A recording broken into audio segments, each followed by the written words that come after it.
Thank you for tuning in to Exeter TV. Exeter TV is the town's public and government access channels, available on Comcast Channels 6 and 22. Channel 6 is your channel. If you have an idea for a program, want to host your own talk show, or submit a film, we're here to get your content on television. On Channel 22, we bring you live and replay coverage of government meetings and other town updates. A third channel, Blue Hawk Media, is operated by SAU 16 and can be found on Channel 8, with all your school sports, events, and meetings. You can watch Exeter TV online at exeternh.tv, Apple TV, and on Roku. Find us on social media for extra content. Subscribe to our YouTube channel and hit the bell to get notified about live streams and new content. Tune in to our platforms every other Friday to watch the Exeter Biweekly Report, with recaps of recent events, updates from town departments, and messages from nonprofits in your area. If you head to our website, exeternh.tv, we invite you to sign up to our newsletter to receive monthly updates about new content, upcoming meetings, and more. We'd like to thank you for taking the time to watch Exeter TV and hope that you tune in to our other content as well.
little bit late here. Welcome to the first meeting of deliberations of the budget by the Exeter Budget Recommendations Committee. Today is Friday, October 17th, 2025. I'm Bob Kelly, the chair of the Budget Recommendations Committee. We'll go around and introduce ourselves, starting with Anna. I'm Anna Grazier, vice chair of the Budget Committee, and I'm also on the General Government Subcommittee. And Fran Hall, I'm on the Water and Sewer Subcommittee. Melissa Roy, interim town manager. Morning, everyone. Corey Stevens, finance director. Laura Zagopoulos, town accounting. Jay Childs, Water and Sewer Subcommittee. Judy Rowan, Police and Fire Subcommittee. David Kovar, Town General, DPW General. Liz Canada, Library, Parks and Rec, DPW General, Welfare, a few things. You're the winner this year. Love it. I didn't know you were a DPW. Yeah, just hanging out with the cool kids. All right, Liz. I didn't get invited. Big surprise. Chris Suter, and I have Library, Parks and Rec, and Human Services funding. Andrew Elliott, DPW General. And Amanda Kelly, she, her, DPW General and General Government. Okay, excellent. Thank you. And off mic is our select board representatives, Chair Nico Papakasantis, and select, I don't know if you have an official title this year. I can't remember you guys. You are the clerk, I'm sorry. Nancy Belanger, our erstwhile clerk of the select board. Thank you guys change hats so often. Thank you for joining us, guys. This evening or this morning, we'll be looking over the general government, which is basically all of the different departments that are effectively here in the town offices or across the street. And finance, Amanda Kelly is the chair of that subcommittee. And we will get right into revising the organization here a little bit to suit some folks' schedules. Darren Wyndham with Economic Development will present first in order to meet his schedule. So take it away, Amanda. Okay, it's my first time doing this. I'm not really sure what to do, but so Darren is on page 13 of our budget book, and at the bottom, or no, at the top, and at the bottom of page 3 of your narrative today, as well as you should have his own personal narrative that we got a couple weeks ago in the large narrative email. Yeah, Darren has probably the easiest department, so there's almost nothing to discuss except that Darren completed some coursework and is no longer needing that line item to be as significant and or at all. And that's all we discussed, really. Darren, do you have anything you want to add? I just want to say thank you all for accommodating my schedule. Appreciate it so much. It's not a fun event, it's a work event, so but I do appreciate it. Yeah. And yeah, as Amanda said, the budget pretty much unchanged, except for the coursework. We plow ahead. Certainly, any questions anybody has, love to take them.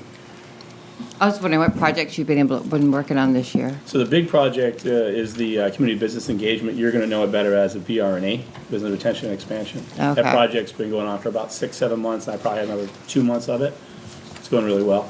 We're actually, this year, we've employed, as you know, we do UNH cooperative extension as well, but we have employed some of the high school students in the entrepreneur and business classes. That's been really fun.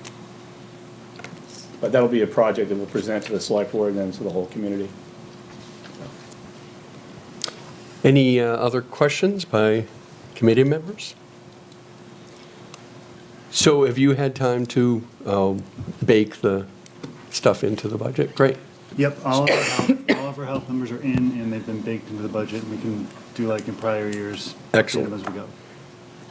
So, If I may, do you You want may. to take 2 minutes and explain the insurance rates that came in just because there was, when we first started, we said that we had a 20% reserve. Good call. Just give a 2-minute. Do you want to? You can take as long as you would like. Thank you. Yeah, Corey sent around a Yes. email to me yesterday with the updated insurance information. So yeah, we'll sidebar.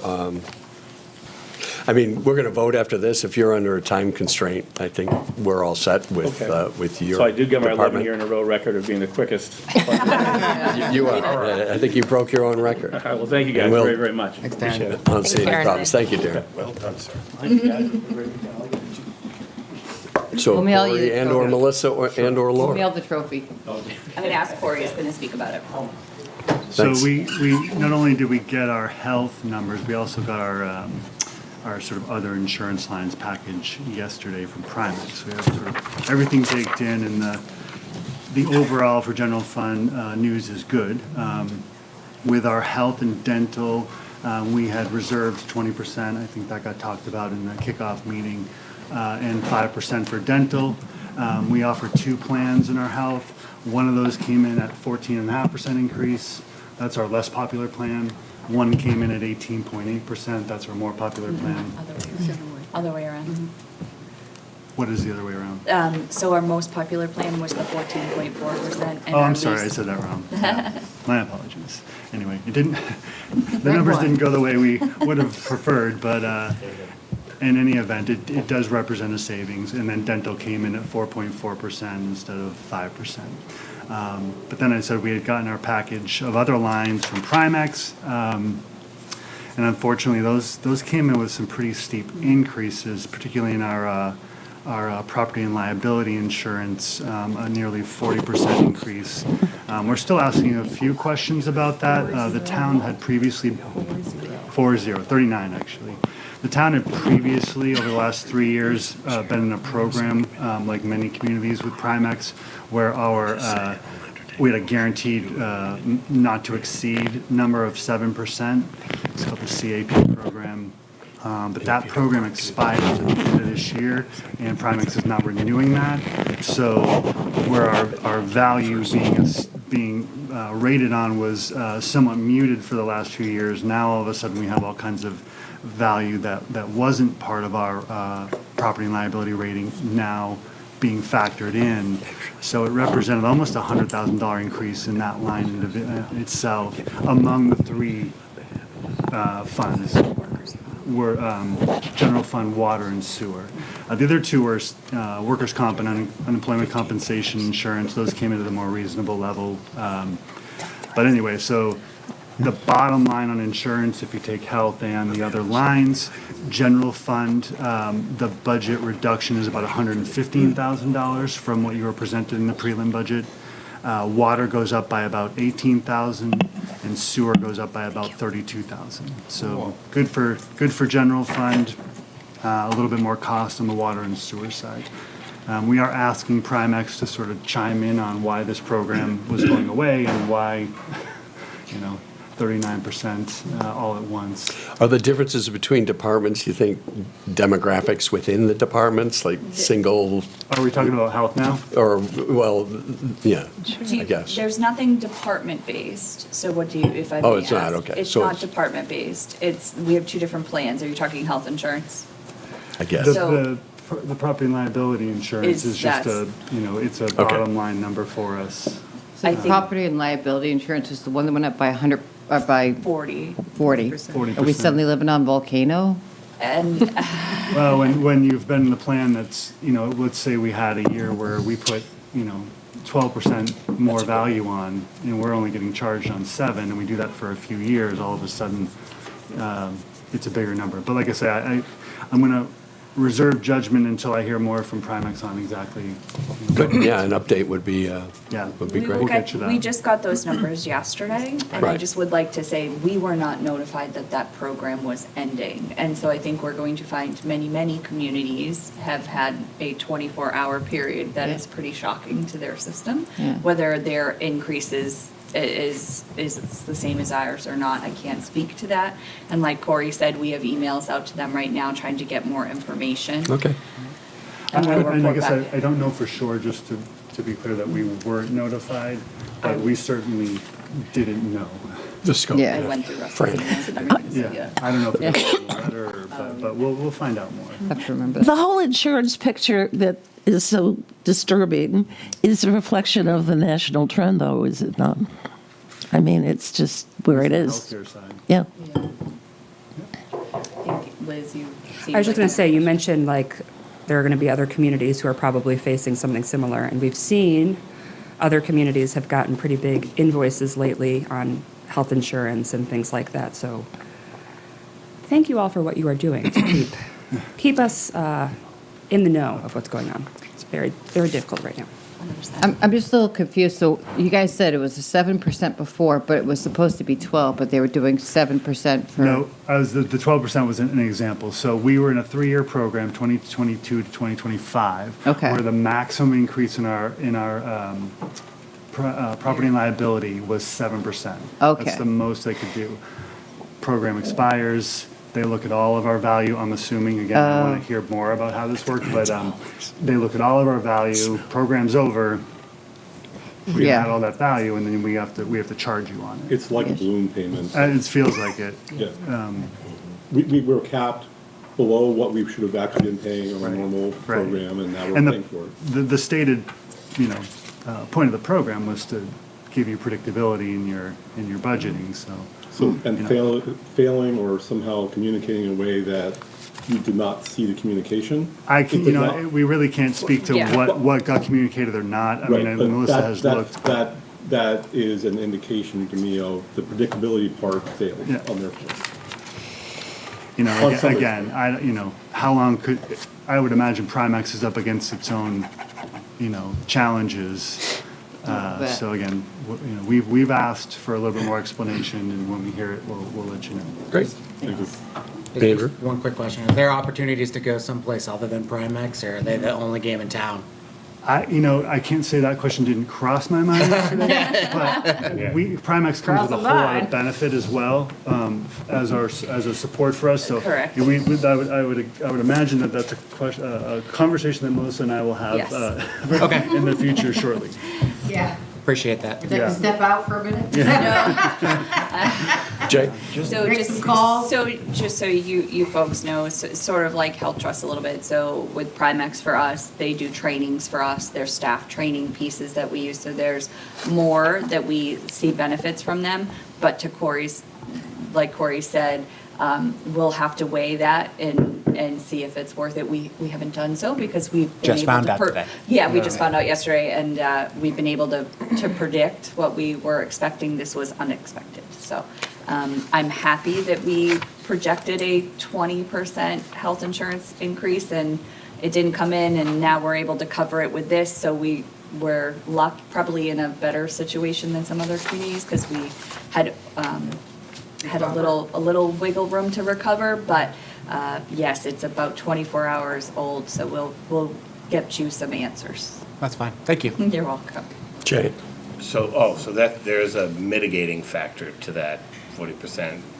A little bit of forecasting, robbing Peter to pay Paul a little bit. Yeah, the net of our insurance, Yeah. the net of the insurance impact on general fund is a reduction of $115,000 from what we originally budgeted. So the lower increases in the health are offsetting the unexpected Yeah. increase on the property and liability. I'm just curious if, like, for the public or people who might not understand all the percentages and everything, if at some point we'll get a number as to what is that actual dollar increase going to be. Oh, we're going to get it. Yeah. Sure. I was gonna say, that I'd be curious to see what that's gonna be.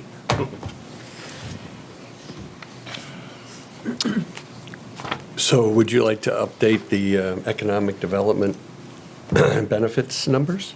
Sure. Thank you. Health insurance is now $38,224.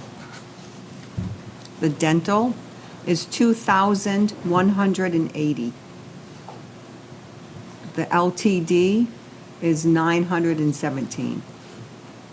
That's what it was before, right? Yep. Oh, it was, okay. Yep. Can you say the health insurance again, please? Yes, $38,224. And benefits total? $65,267. And the total economic development? 185,810. It's a 2.7% increase.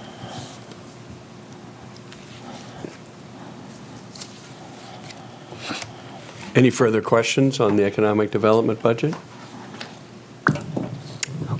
On behalf of the subcommittee, I move the economic development budget of $185,810. Second. Any further discussion? All those in favor signify by saying aye. Aye. Opposed? It's a vote. So let me ask you a question. Did you talk to the department heads about a time, or are we going to go grab them, each individual one? Because the reason for my question is the agenda and your report and the budget book are all sort of different. My report and the budget book should be the same. Okay, so I would prefer to follow that. Okay. Unless you've told people specifically that I it's did at not. that. Okay, great. So we're going to go sort of off the agenda and go right to the top, page 1, and start from there, just to make it a little linear. Do you want me to go? Everyone's pretty much around, so we can always give Okay, heads up. and was my question. I just want to, like Darren had, Yeah. called me and said, can you go a little, then that's fine. Sure. We can be flexible. All right, so we'll go back to page 1, Select Board. Amanda? All right, select board. Unless we hear otherwise from an update, it was completely flat. Nothing changed. We did discuss, you can see on our narrative that we discussed how in the future, at some point, we'll probably need to look at the select board member stipends. They haven't been changed in, I don't remember, I wrote it down last year, many years. So that's just a point for the committee to keep in mind for the future. And we had no changes. Any questions? Any comments by the Select Board representatives? It's a labor of love. Yeah. We definitely aren't doing it for the money. But thank you, Amanda. Well, as we said in our narrative, Yeah. when it's not you guys and we need to keep it sustainable and viable that people do it in the future, we need a select board. When I was in your shoes, I said the same Yeah. thing when I was on Okay, board. perfect. Understood. And there were no changes to the No benefits changes. for these guys, okay. Unfortunately, there's not really benefits for these folks. Right. Okay, so then on behalf of the subcommittee, I move the select board budget of $22,462. So moved. Second. Moved and seconded moved by Amanda, seconded by Anna. All those in favor signify by saying aye. Aye. Opposed? It's a vote. I will abstain as I'm married to one of them. Okay, Liz, well, duly note. But congratulations.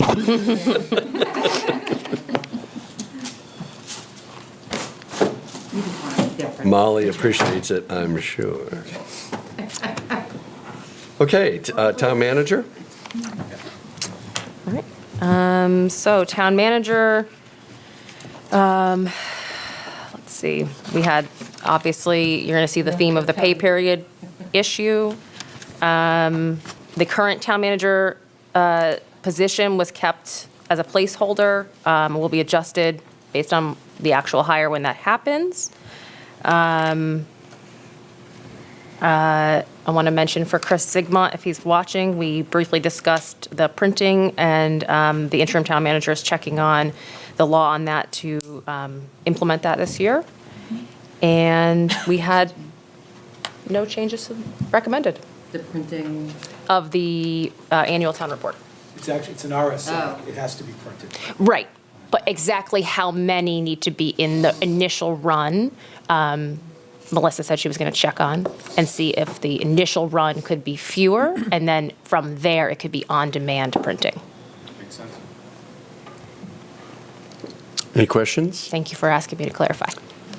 As a clarification at the bottom of that, and you'll see this in a number of different departments, the due from water fund and due from sewer fund for those who are new to the committee or watching at home. There is an offset. Many town staff in the town offices and across the street in finance work on water and sewer fund issues. And so there is an offset where those two funds pay a portion of their salary. So for the general fund, that becomes a deduct, and it becomes an add to the water and sewer budgets. So that's what those two lines would signify. Well, Yes. is there a plan for town manager's search and any budgetary elements that would go along with that? I'm sorry, is there a microphone over there? Yeah. Is there a plan for a town manager search? And if so, is there a budget that goes along with that? So that Who is- wants to? I'll take that. So that is up to the select board, but at this time, there's no budget for a search. If there would need to be one, it would come out of this year's budget. Corey and I would find savings somewhere else to do a search if that was what the the vice chair of the select board decided to do. She has been nominated within the committee to figure out the search committee. So we're working on that right now. But if there's budget needed, it would come out of this year. Well, they're not paying the salary, right? So they could use that money.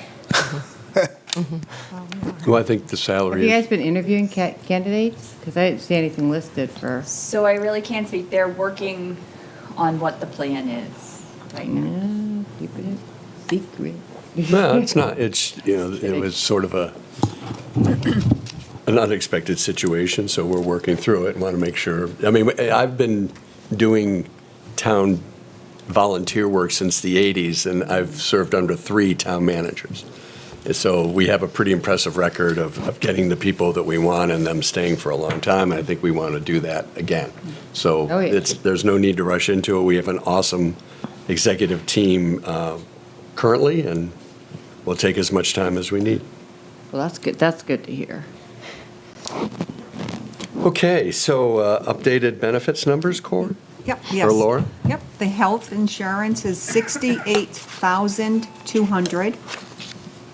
The dental, 5,566. And that's it for changes? That's it. Benefits total? 154,551. 154,551. And town manager total? 461,073. 461,073. It's a 0.4 increase, percent increase. Okay, on behalf of the subcommittee, I move the town manager budget of $461,073. Second. Moved and seconded. Any further questions? All those in favor signify by saying aye. Aye. Aye. Opposed? It's a vote. Can we go You- get HR? Human Resources, yeah. Oh, HR is next? No, doing finance? So what is the?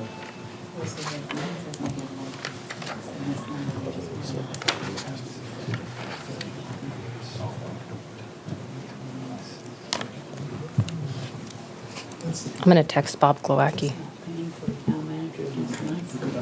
Close that up. That's going to confuse you. No, she's okay. Yeah, I agree. Yeah, yeah. But, so, While we're waiting, why don't you make a motion on transportation? Sure. We're going to get a vote while we're Yeah, we waiting for added it Pam. yesterday. Or, big old sticky at the top. While we're waiting for Pam, we're going to do a vote on transportation real quick. Okay. On behalf of the subcommittee, I move transportation budget of $1. Second. All those in favor signify by saying aye. Aye. Opposed? No discussion? No discussion. $1, come on. Come on, $1. pipe down over there. No, let's take an hour.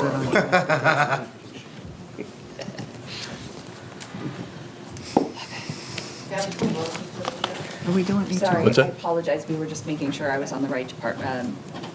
It's a long story. but- So you're going to do HR? Yes, I'm good. Okay, Even better. cool. Well, Skip Ken, Got your stuff. whatever I'm I going to did, I did. speak to, and then whatever questions you have. Oh, yeah. they are, oh. Okay, Melissa? I just didn't, Amanda, do you want me to go? What would you like to do? Sure, that'd be great. Okay. So the Human Resources Department is one of the departments where we're seeing a more significant increase, and that is because last year, my position, which was a dual role, which was Assistant Town Manager and HR Director, you supported, which we're very thankful, to separate those into two different positions so that I could not do two jobs, which I'm very appreciative of. And so this budget reflects the full 12-month cost of that, where the last year's budget was just the 6-month cost. And very exciting, we have an HR director starting on Monday. It was a long search process. It took a very long time. We were having a hard time, and we're very, very excited that we have someone starting on Monday. So I really look forward to that. Everything else is either, for the most part, level funded or reduced. Employee relations, there was a small increase, excuse me, not a small increase. We are doing more service recognition, annual gatherings, trying to build culture here. So there was a $1,500 request for some of those items. We do annual awards. We do once a month, whoever's birthday is there, we just get some cupcakes. It's just trying to be some team building. It's very small dollars, but just trying to get the staff together. So that is, for the most part, the biggest request there. So it looks like from this year's budget to date, you've been doing that? We have been doing that. Excellent. Great. The only other thing I would mention is that you budgeted for a family plan for the new HR director, uncertain if that person would take the family plan or not, and do we have an answer on that or not yet? Do, but it's not official, so I Okay, no worries. There's going to be a reduction. So for those that, not that I need to share this information, but I take my husband's health insurance, I take the buyout, so I save the town money. But we couldn't. Thank you. You're welcome. We couldn't budget for that, but there will be a reduction, which we'll know more about at your next meeting So that's on the health insurance line. on the health insurance, yeah. Well, give yourself an award. I try. Give yourself a Although cupcake. right for now, today. although my husband's working and not getting paid because he's Department of Defense. As long as he's getting insurance. Oh, love it. To get insurance. So, I'm sorry, Yeah, no, that's, Judy. Just have a question. I know the health industry is impacted by all kinds of external forces. To the extent that what the town employees do, in terms of their own health and their usage of health, their health benefit, does that make any impact on the insurance? so that, what you're talking about sort of is like a wellness program, right? Yeah. And that's one of the things that I've been unable to put in place, and one of the, not the only reason certainly, but one of the reasons we were looking to separate, because I just didn't have enough time to do that. I was dealing with conflict resolution or union contracts or benefits and that kind of stuff. But yeah, so that's one of the things that we're going to be asking the HR director, some sort of health incentives or walking program, trying to get our employees to focus on their own health as well, which then does help us with claims. But that is something that has been lacking. You're 100% right. Yeah, we spent a lot of time with the fire department on that sort of thing, but that's good that it's being spread to other departments. That's excellent. Any other comments or questions? I have, Andrew? Bob, just the part-time position, is that still required since we're going to have somebody full-time on board? It is. That was what was decided last year. We finally have enough, I would say, the setup is correct. I know that's probably not what you'd like to hear, but yes, we have an HR generalist, an HR assistant, which is 20 hours a week, and then this full-time, and that is what was recommended to us as well in the management report that what we reference as the Keegan report that the select board put together. So I think that we're going to see some pretty good improvements here for our employees. If you've heard us talk, recruitment and retention is just killing us, the turnover, the labor market. And so it's really important for us to work on retaining the current staff that we have. And that amount of folks is what we're hoping that investment will help us support each of the department managers, support the employees, improve our culture a little bit. Yes, please. Oh, I forgot we're sharing, sorry. To your question of are all three people needed, I think the way we envision the department is our new HR director is going to be able to help us with that retention and, attracting effort, and not have to worry about the day-to-day payroll, leave slips, the stuff that we need technicians for. So now we have two technicians, one that knows our Munis software really well and can work with my department to make sure, our records are accurate. And then we have one person who knows part-time that can handle things like payroll. In a payroll week, she may spend, most of her week just putting that together. So everyone's kind of got a role now, and it allows everybody to sort of work at their optimum level. So it feels like it's going to be a good setup. Great. Updated numbers, Laura? Yes. Health insurance, 62,574. Dental, 3,386. And benefits total? 104,512. 104,512. Went down. And HR total? 241,520. 241,520. 11.5% increase. Amanda? Okay, so on behalf of the subcommittee, I move the Human Resources budget of $241,520. Second. Moved and seconded. Any further questions? All those in favor signify by saying aye. Aye. Opposed? It's a vote. Okay, we'll jump ahead to page 5 to do the town clerk. Right over here, Andy. There's two chairs right here, please. Thank you. Thanks, Andy. Do we want to take care of legal or no? No, well, Okay, great. since they're here. So I have Jennifer here with me today. She is in training for next year, so. Good luck. Welcome. You Okay, folks have so any does this questions include first? the town moderator? No. Do we do that? No, that we'll do that next. Okay, so Or- start with town clerk. Yes, just start town clerk.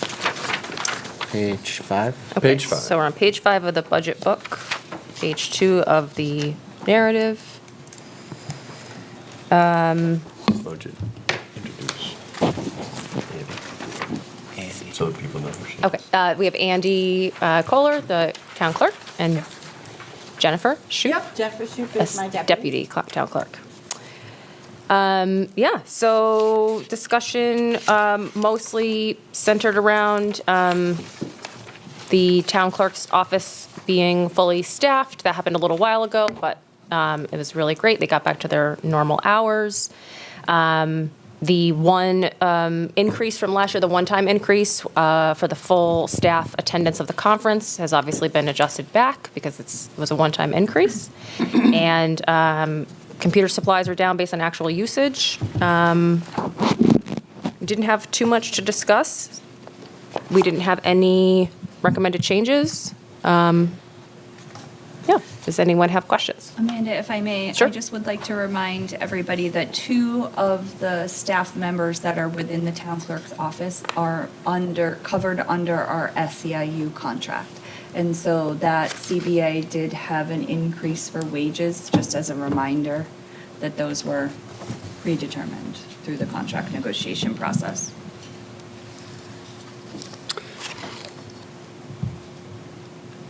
Can you, just for the record, just talk about the postage increase? I know it's obviously well justified, but if, just, could you address that?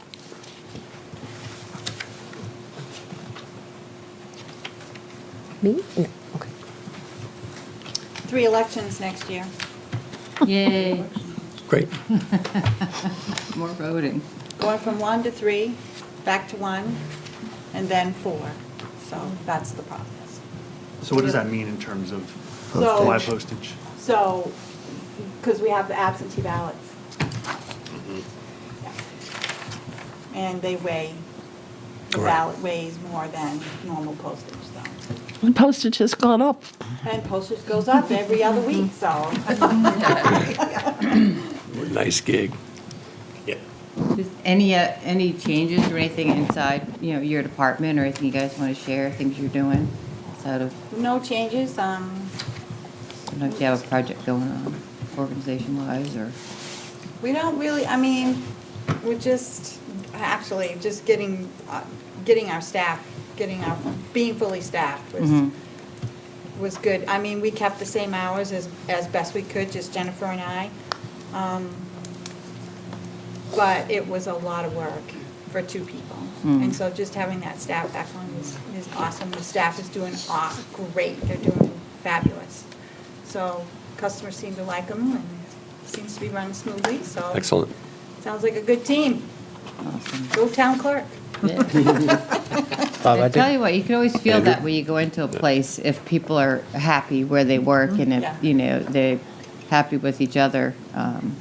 It's a good feeling when you go in there, so that's nice to know. I would request bringing the flowered pens back. I don't know what happened.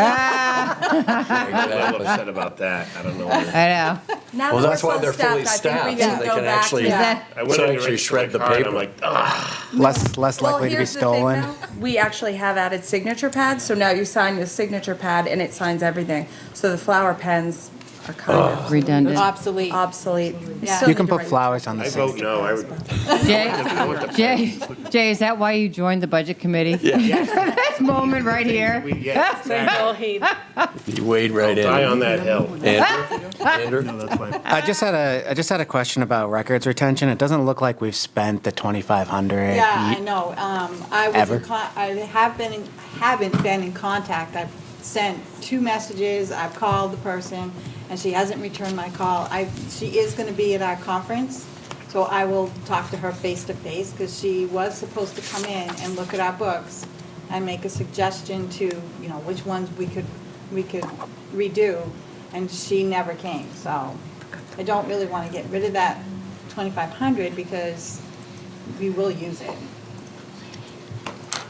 If that person shows up, No, I'm going to see her at the conference.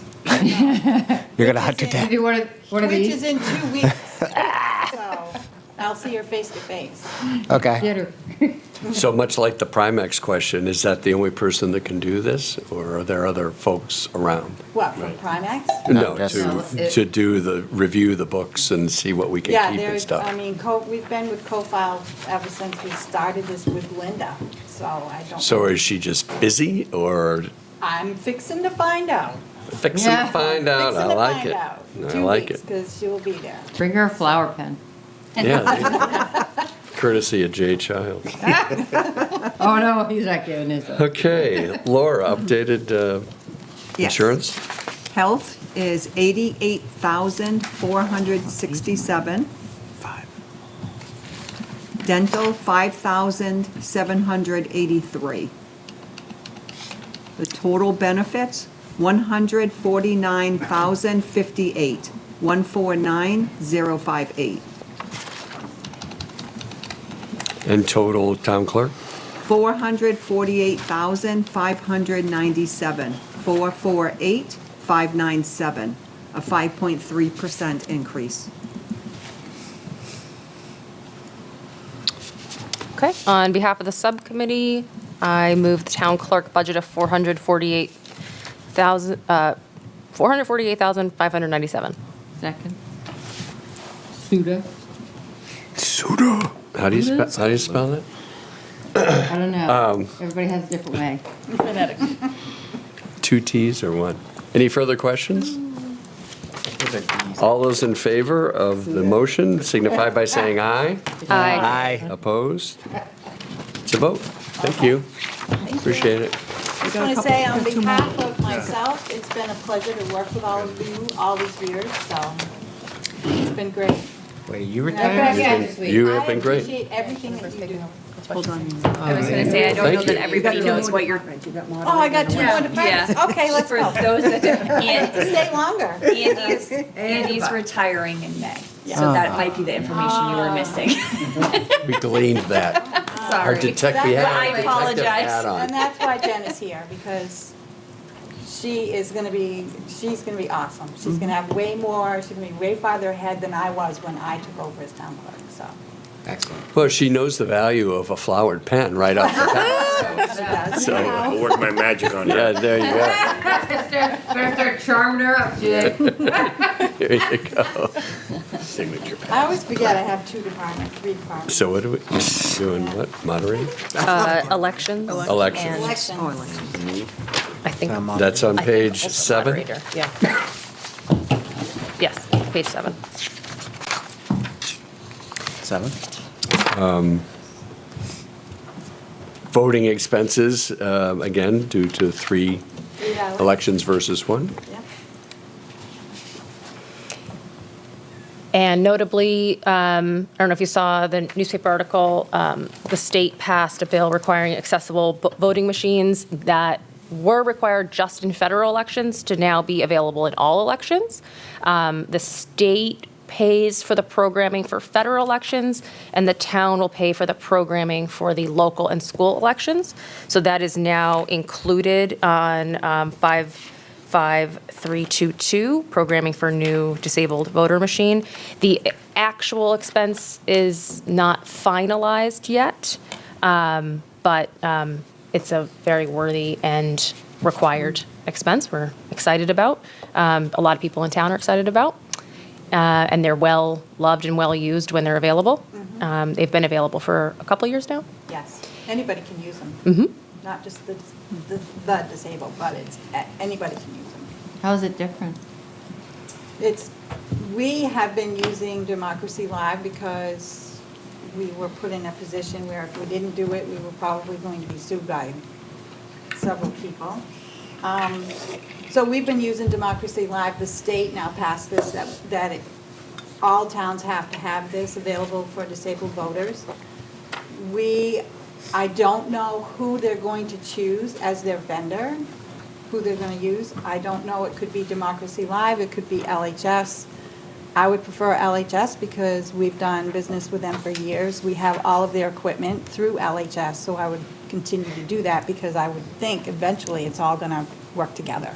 Can you explain how the voting machine itself works? Yes. So the voting machine it's just like it was before. The ballot will be programmed on to an iPad. Oh. And you will just pick out, you'll listen, you can hear it through earphones, and you will be able to choose your answers, touch or by keyboard. And then you'll put the ballot in the printer, it'll mark how you voted, and then they just go put it in the ballot machine like everybody else. There's no hand counting separately or anything. So if you're low vision or difficulty with filling out the form or just would like to have it read to you, there's lots of just different options instead of having to I'm going to go use use your Yeah. vision and your It's standard so that to fill it everybody, out. disabled or not, can have a private vote. Correct. And we can use it too. I mean, it's so For simple. everybody. You just touch the screen, it fills it in. I mean, you're done like this on a 4-page ballot, as opposed to getting to color in all the Well, circles. much like Jay with the flower, I sort of miss the coloring that I that we did. Sharpies? Oh, yeah. Yeah, the coloring at the Sharpies. Maybe they and- just want you to spend less time at the counter. I will. I Coloring. like spending an hour in Yeah. staying on the line. We're gonna get new special Judy? pens Yeah. I don't know if I can required. deal with all this So upheaval. it's gonna be Yeah. difficult. Andrea, excuse me, voter turnout varies from election to election. So how do you decide how many ballots to print for any particular election? It's a guesstimate. It's all a guesstimate. We don't have to worry about the federal or the state because they do that. when it comes to the town, I mean, we do the best we can. Sometimes we have, usually if there is something on the ballot that's very controversial, you'll get more people to come out. If it's not, then, I mean, we do the best we can. I usually try to order the same amount every year so that we're covered if something happens. So there's been a couple of years where, I was way off, so. But, I mean, it's all just a guesstimate. We don't have there's no mathematical thing to do. So. If you find that you're running out, do you have the capability to print new? Yeah, Right away? it's all covered by the law on how we have to do that, so. Thank you very much. You're welcome. Anna? I'm just noticing that the postage in elections has gone down. Did we add too much to it last year? Or, Last year, we had. I know town clerk went up, Went down but as well. elections postage went down. How many elections did we have last year? 3? No. Postage Just went one down month. from 5,000 to 2,500 last year. And now it's still at, what? So it was still, I'm just curious. Now it's down to 1,750. Wait a minute. Interesting, it went down twice. It went down last year and now it's going down this year as well. The absentee ballot law changed as well, like the requirements to get an absentee ballot did change, which makes it perhaps a little bit more challenging for people to request an absentee ballot and be eligible for it. So that could affect that potentially. It is a little bit more complicated to request an absentee ballot in New Hampshire now. Yeah, it is. Or your podcast. You can go to the podcast. I have it on did. podcast. Liz has a great podcast. New Hampshire has issues. Binging. My It's really unashamed plug. Elections. Okay, New Hampshire has issues at your podcast. no benefits update on Learned a ton. There's no elections? change. I'm sorry? There's no change Right. in this department. Okay, So so amended. on behalf of the subcommittee, I move the elections budget of $29,278. Second? Further questions? All those in favor signify by saying aye. Aye. Opposed? It's a vote. And do you want to do town moderator too? And not Sure. that there's anything necessarily to do. What page is That's that? on page 5. Pretty straightforward. Pretty straightforward.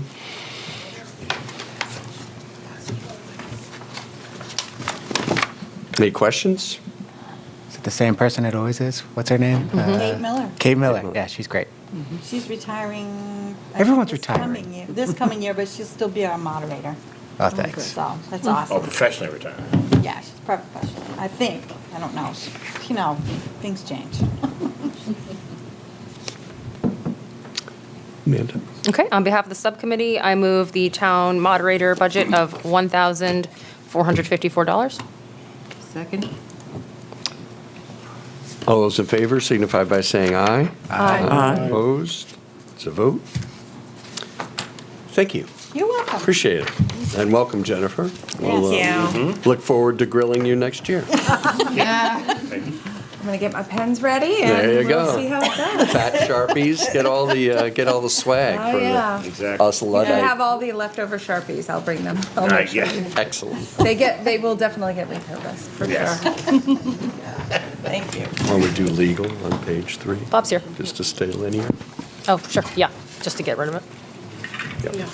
It's not actually on I'm the just agenda. curious, I know it's not in that budget. Was there anything we can do in some other budget to, I don't know if it's better advertise, because I was at a state conference yesterday and the voting totals in local elections are just abysmal. Yeah.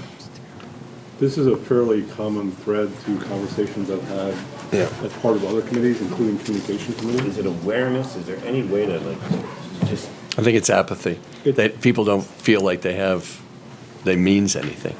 In the town level, yeah, I mean, that's. Well, at all levels. I don't want to go off on. Franny? Oh, we didn't do legal. It was the bottom of one. We're on it right now. We're working on it. All right. So, page 3, legal. About as straightforward as it gets. Do, Level funded. The town works with Mitchell Municipal Group right now. For general counsel, we have a labor attorney that we work with, and then if we need to have a specialty, we will work sometimes with DTC or McLean Middle, we figure out what we need to do. But that has been level funded at about $100,000 for a few years. And I do hope that we don't change it. It is used, and I think it is a way for the town to mitigate risk. We're able to double check, make sure everything is on the up and up, so that it is a very important line for us. Great. I just have one question about Sure. that. Sure. Why don't we make this a revolving fund so that it or is it a revolving fund? We can carry it over every No, year? it's just a line in the, budget. Would it have to get voted on if it was a revolving? It would have to get voted on separately, Okay, which means the that's why it's residents not. could turn it down. Yeah. No, yeah. No, it just seems As much like. as I have faith that they would do the right thing, there would be the possibility that that would be a little dangerous for us. It'd be great if it could just get put in a fund that, Understood. like the snow fund, but that doesn't, we don't want to go to the voters, I get that. Yeah, I think. We need legal fee, ability to pay. Well, ironically, But then it goes to unlike the building maintenance fund where we want them to max out, this is one of those lines Yes. where we prefer that they don't max. Yeah, no. Try to minimize it, Yeah, but yeah. we make sure that we do not Covered if skimp needed. on it, right? Because like I said, it's a risk management tool for all of us. Yep, understood. Corey? Well, I think to your point, Andrew, it's kind of like snow removal downtown. You use it one year, you don't the other, but it's all you've always got something to tap from, Right. Which is nice. I think having a fund that the trustees oversaw for legal could get tough. Yeah. Because a lot of issues aren't things. that- They're confidential. So the mechanics may be a little bit harder than. Right. Snow removal. Correct. Okay. Yep. Thank you. Amanda? On behalf of the subcommittee, I move the legal budget of $100,000. Second. All those in favor signify by saying aye. Aye. Aye. Opposed? It's a vote. Media communications is on the top of page 4.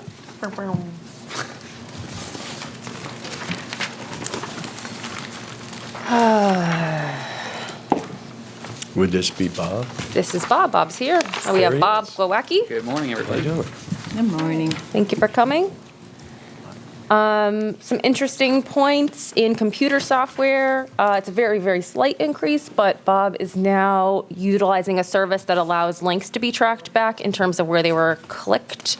So this will really help the town understand where people are coming to their information from. So is it from a Facebook post? Is it from the town website? So it's the same information in multiple locations, and then they can see where those users are coming from, which is really important for the communications committee and just general town communications in general. Something we talked about was the XTV budget, which this is just a point of reference for the committee to kind of understand maybe in some future year that the XTV budget is funded by the Comcast cable franchise fee of 5%.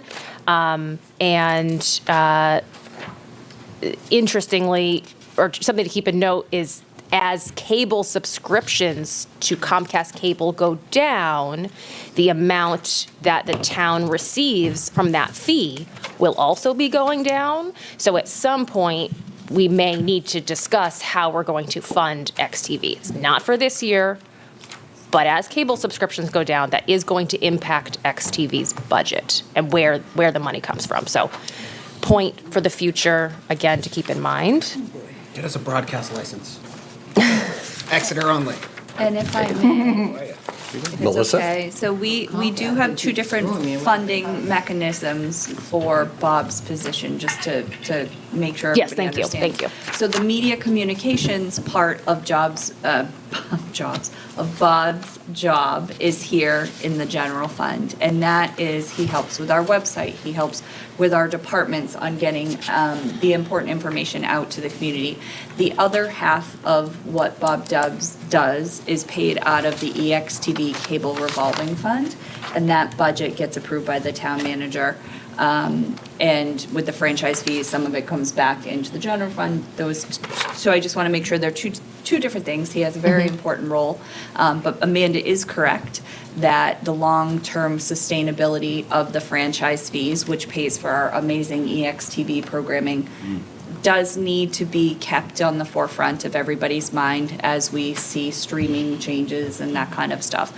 But Bob has this dual role that was it a year ago, Bob? A year and a half ago now? I think so, yeah. Time is sort of flying for me. So Bob is doing a fantastic job.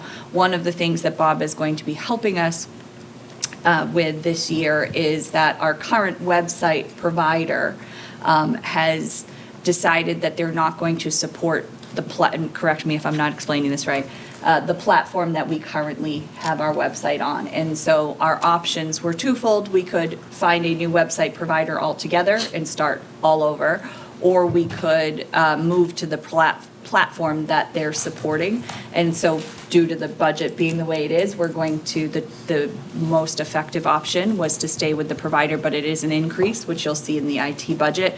But that project is going to be led by Bob and the IT team. So Bob's going to have a lot of work to do this year, but I would like to thank him and his team. For those of you that don't already subscribe to the biweekly report, it is fantastic. So I do hope that you tell your friends, tell anybody. I know local news is not what it used to be, so it's a pretty great avenue for Exeter residents that want to know what's going on in town. So. And to tie that back to Jay's point about voting, that is one of the possibly the best mechanism for getting issues in front of potential voters. And we, Communication Committee, generally encourage all department heads to work with Bob to get their messages out about whatever it is that they're doing. Yeah, and Bob's team and the town team, we have a hard balance that we have to walk, because we can inform and educate, but we cannot advocate. So sometimes you may see a video about, we'll use the public safety complex. We educated, but we can't ask you to vote.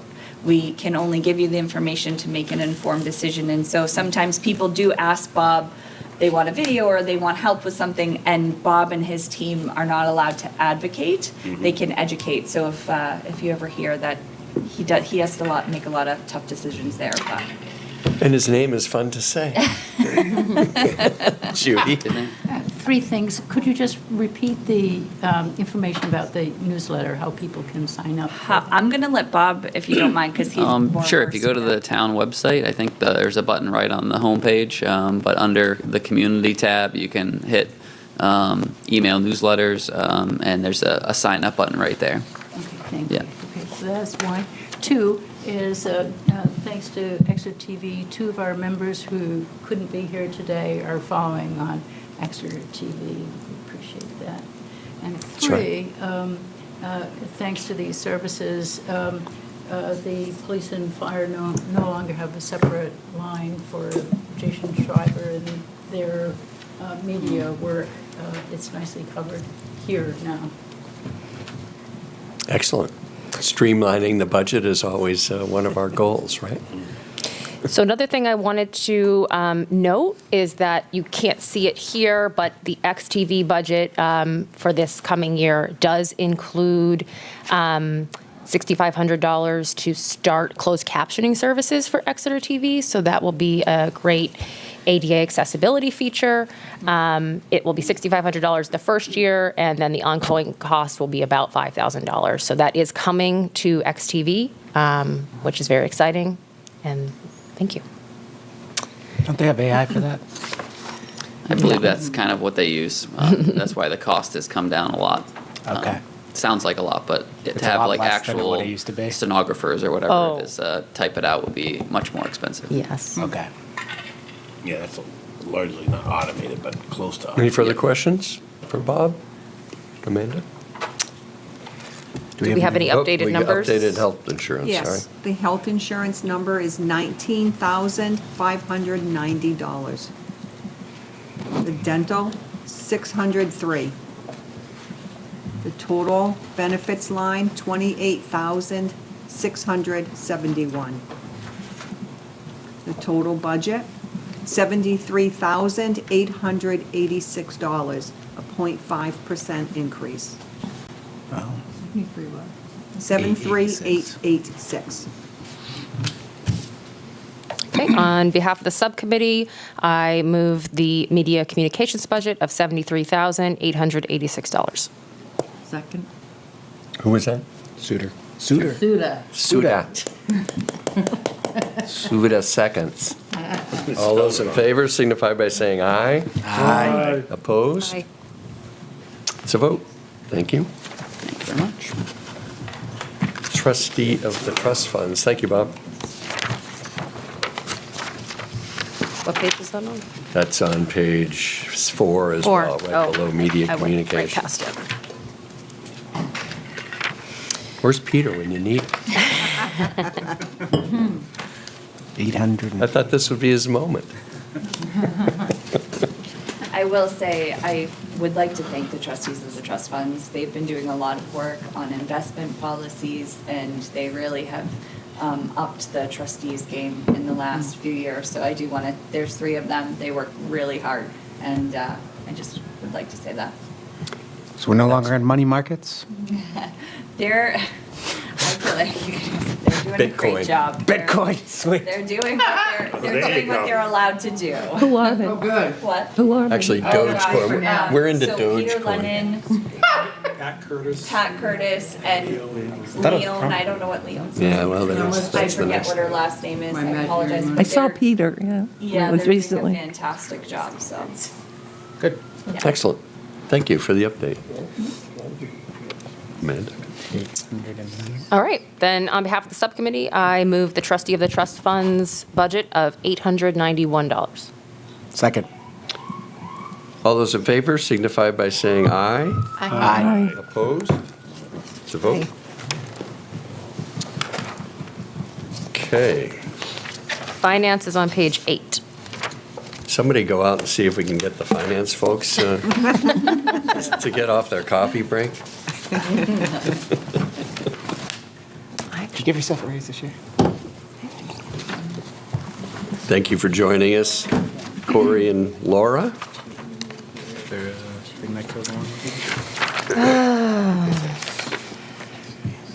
As most of you know, Corey used to be on the BRC, was a chair for a number of years, and Good old was excellent. And so now we sort of feel like we have an inside guy who sees things from our perspective and scrubs things prior to us having to do that. So it's been a great relationship over the past few years. And Laura's been awesome in sending out reports and crunching the numbers for us. So thank you both. Yeah, Laura does Laura's work starts like in June with this thing, and I mean, as much as this is the town administration's budget, the technical behind this is mostly Laura's work. In accounting, the details are super important, and what I find with working with Laura is like, whenever I go to a number, I'm rare to find that it's off or, I can't understand where it came from, or if I think I know better, once I ask the question, I'm like, okay, I get it now. So it's really great to work with someone who's so detail-oriented and accurate. So you are all the beneficiaries of that, as am I. Excellent. Anything All right. specific? So, 2 primary things we talked about. One was education and training. That's been cut by 50% just to reflect the actual need. The other was bank fees, which is very interesting, and I might just let Corey explain. Just some conservatively investing some previously idle cash, as well as changing some other things within banking is what kind of reflects that. But if, Corey, if you want to add anything to that. Yeah, I anticipate changes in banking in 2026 that will allow us to reduce those fees. It's not that we won't have fees, it's just the way they'll be reflected. It'll be slightly different. It'll be reflected in net of the earnings that we make. So a little bit different approach there. So basically, the earnings will be high enough to offset the fees and then have still a net reduction. It's just a different model. Right. So anyway, that's too common being worked on, but yeah, we were able to make a reduction there. Did you want me to speak to other lines, or are you going to? If you have anything you'd like to, I was just going to tell everybody on the next page of your narrative. We did talk a little bit more extensively. This is a theme from the first night of Budget Committee about how fund balance works. And it was a very good educational conversation. I felt it was helpful for you to have in your narrative, as well as there's a link when this goes out to your email. You can click that link. It was really interesting to understand that 5 to 17%, what it's used for, not only in terms of what it can be spent on, but what it's used for when it's maintained at that 5 to 17%, why it stays there. It's used for the town's cash flow, and it's also includes the school budget, and that was interesting and kind of surprising, and we dug into why that is, because it's also used for we give the schools we collect the money on behalf of the schools, we give it to the schools, so the cash flow kind of has to be, the schools have to be represented in that cash flow. They also need more than 1/12 of their payments in June, July, and August due to the way their fiscal year works, so we actually have to give them even more in those months, and so that's an explanation of why it's held at that 5 to 17%. And then we had already previously talked about the two things that the fund balance can be used for, which are for CIP items, which are decided by the select board and the town manager, as well as to just generally smooth the tax rate. So that's when it's above that 5 to 17% that we can do that. So it was just a nice conversation. Yeah, it's always interesting to talk that stuff through and have folks understand why we hold the balance that we do. Yes. So yeah, if there's any other lines you'd like to point out to us. Could you just elaborate on that? Oh, so the range is 5 to 17%. I think we hold around 7%. That's around 6 to 7%. Yes, thank you. We'll know a little bit more once we have all our numbers to go into tax rate setting. I know what the balance is as of 12/31/24 per our audit, and then we can apply that and we'll see where the range is. If you watch within the next 2 or 3 select board meetings, Melissa and I will come forward and make a recommendation on how much to use to smooth tax rate and to apply towards items we're requesting in the 2026 budget, whether it be warrant or CIP items or other items that are being requested on the warrant. Corey, what do you mean by to smooth the tax rate? What does that mean? So we want to maintain a town. This is just town side, right? Right? This is our fund balance. The school has their own fund balance through their operations. We're allowed to use the fund balance to manage what the tax rate's going to be. If in a year it's going to go up, by 40 cents, and historically we've been up by 25, I may apply an amount that allows us to get down to 30. So it isn't this, it's more of a this, and so we can use it that way. That's one of the few ways that the select board can use fund balance on its own. Any other way requires a vote of voters' approval to use fund balance.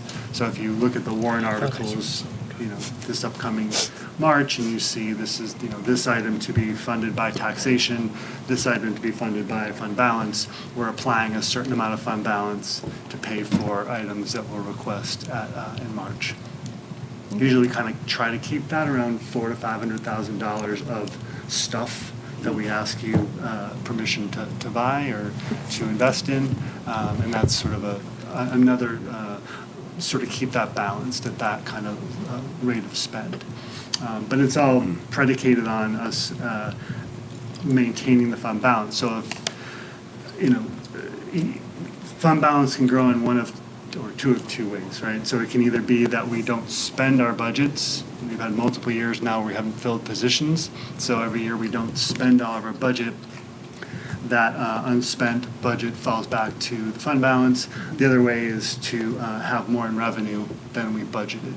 So if motor vehicles, building permits, interest income comes in higher than we budgeted, then that falls to fund balance as well. So as long as we're building a fund balance, or at least maintaining a level that's adequate, we can continue to smooth the tax rate and/or invest in things on that are warrant article items. Thank you. That's a good way to put it, so that just when voters see those warrant articles that say, no impact on No taxes, taxation, from the fund balance, doesn't mean it's free. No, it wasn't. I mean, it's it free. wasn't free at one time. It became from taxes at some Right. point, right? Yeah.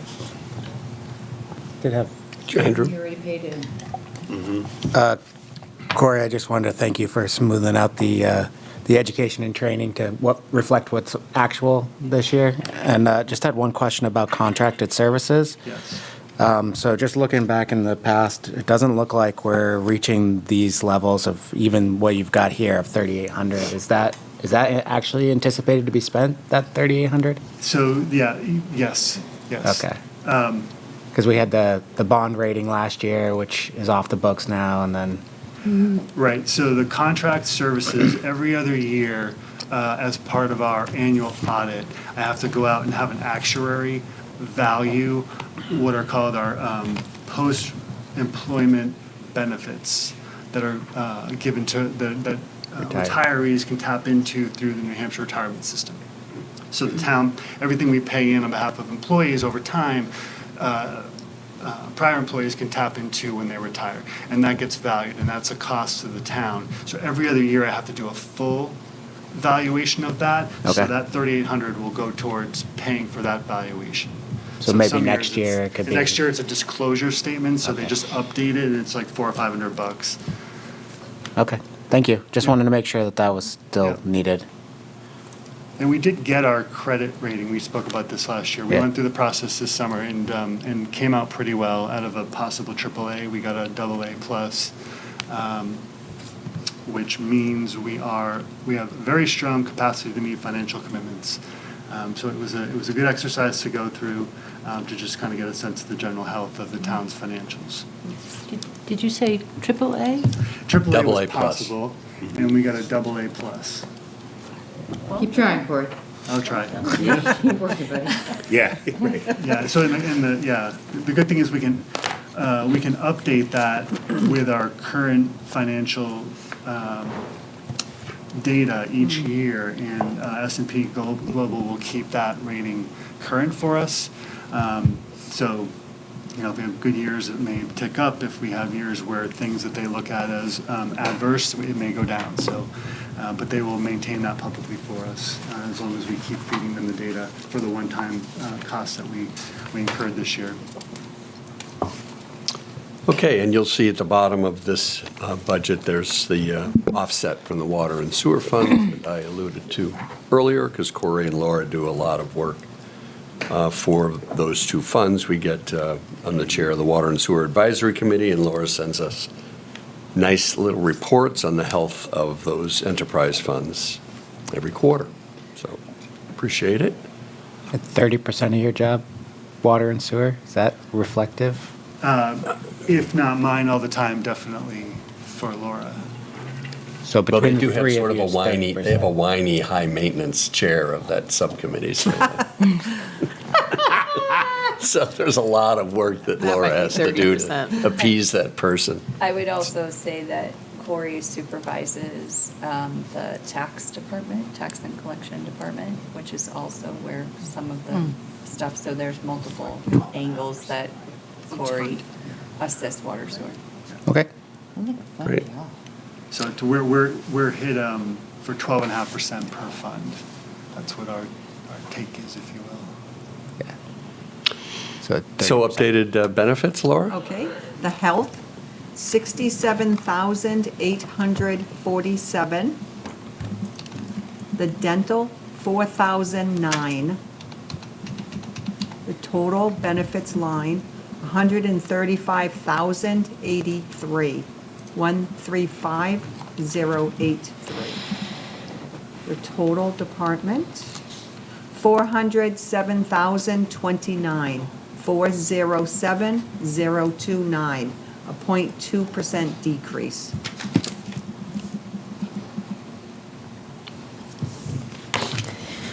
Okay, on behalf of the subcommittee, I move the finance accounting budget of $407,029. Second. Any further questions? Yes. Chris? Suda? Nope, food is in. Okay. All those in favor signify by saying aye. Aye. Opposed? It's a vote. Look at a post for Treasurer?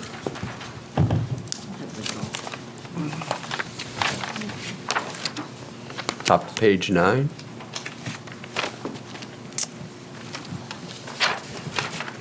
It's level funded. No narrative on this? Should we No. go down, are you on We could do the assessing? treasurer. Treasurer. Oh, We're on treasurer. Sorry. Could you just explain again why we have a treasurer when we've got a whole finance department? it's a control, right? So she's involved with facets of our month-end reconciliation, our cash handling that we are not part of. We can't transfer money out of, from one bank to another, or even within bank accounts within our bank without her doing it for us. So That's to make- reconciliations at the end of the month. Make sure Corey doesn't I send mean, himself we checks. definitely do a lot, but the position is a control mechanism. I think our auditors would have something to say about it if we didn't have a, It's a check and balance. yeah, I asked the same thing 12 years ago when it was Don Brevan.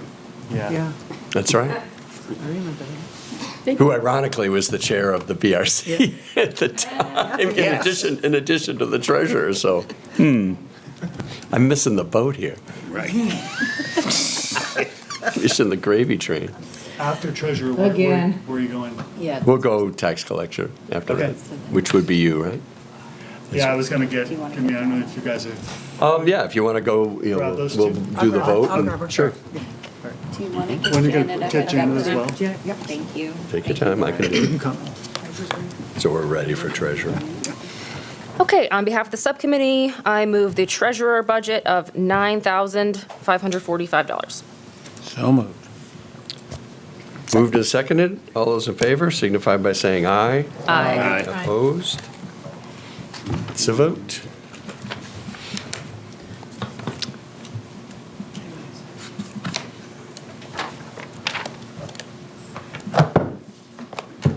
Just as an FYI, at around 10:30 or so, we will be taking a break. I mean, obviously, welcome to do what you need to do, but if maybe we could, we'll spend some time together as a group at 10:30, so if you want to do individual eating or lavatory breaks now, that would be great. You want me to wait? You can do whatever you would like. Just mention that we will be Stop doing, eating. we will be doing an official break at 10:30. That's, I just wanted to let For people half an know. hour. Getting peckish? So Amanda, I don't know if Doug was able to speak with you. He needs to go after 1 o'clock. He's on an inspection. I didn't hear. I just got that message okay. right now. I'm sorry. Who's that? Doug. After 1 o'clock? That's what it. Yeah, I'm pretty sure we won't be here. by I know, then. that's, so that's what I was this just came through, so Corey and I I think will we'll be take care fine. of it. I think we Yeah. can, yeah, it's a pretty Just to let you simple know, budget, so. but thank you. Yeah, He's second only to Darren. Yes, What? exactly. He's second only to Darren in simplicity. yeah, exactly, so, not a problem. If we're here, if we're here at 1 o'clock, I agree. I think I'll lose most of my committee members. Assume that would be true. I think there'll be a lot of shut it. You don't want to be too good because Yeah, then people will have expectations. exactly. Get down here, we're an hour early. Oh, really? People are like, Hi, Janet. Janet? Thought you were gonna try to get out of this one. So we'll do assessing. I was hoping to. What's that Godfather line? Piece of cake. So this That's my nephew. is assessing, this is Janet Calder Witten. Here. Okay, so we're gonna do assessing first. All right. Oh, assessing. So assessing is on page 10. I'll answer. Janet, can you just grab that mic a little bit closer to you? Oh, wrong book. Do what? Just bring it a little closer to you. FYI, just in case you ask a question. Oh, I yeah? remember that, these don't have any impact on the room. Oh, These I aren't did PA, not. right? Oh, These are okay. just for, Yeah, that's right. The speakers in the room are usually on. oh, we do now? Yeah, I'm gonna. I'm sorry. That's I okay. just did it twice now. They used to only go to the thing. Trying to be more, but no one told me. Our deputy tax collectors at the bank. Okay, well, we can, yeah, there's plenty to do. So, great, so we'll start with Janet. Thank you for joining us. All right, so the assessing budget, page 10. Not too much of note. Health insurance is down for the reason of changing from a larger plan to a smaller plan. And mobile communications, Janet just no longer needs the cell phone, so that's been taken out of her budget. The software agreement, there's a catch-up on prior years, kind of like we were talking about with that, well, he called it a balloon with the other one. Earlier, yeah. It's like a balloon payment. but- Yeah, I don't know. So there's a catch-up on prior years for software agreement, and Janet could speak to that more than I can. Otherwise, we had not much else of note. Anyone have questions for Janet?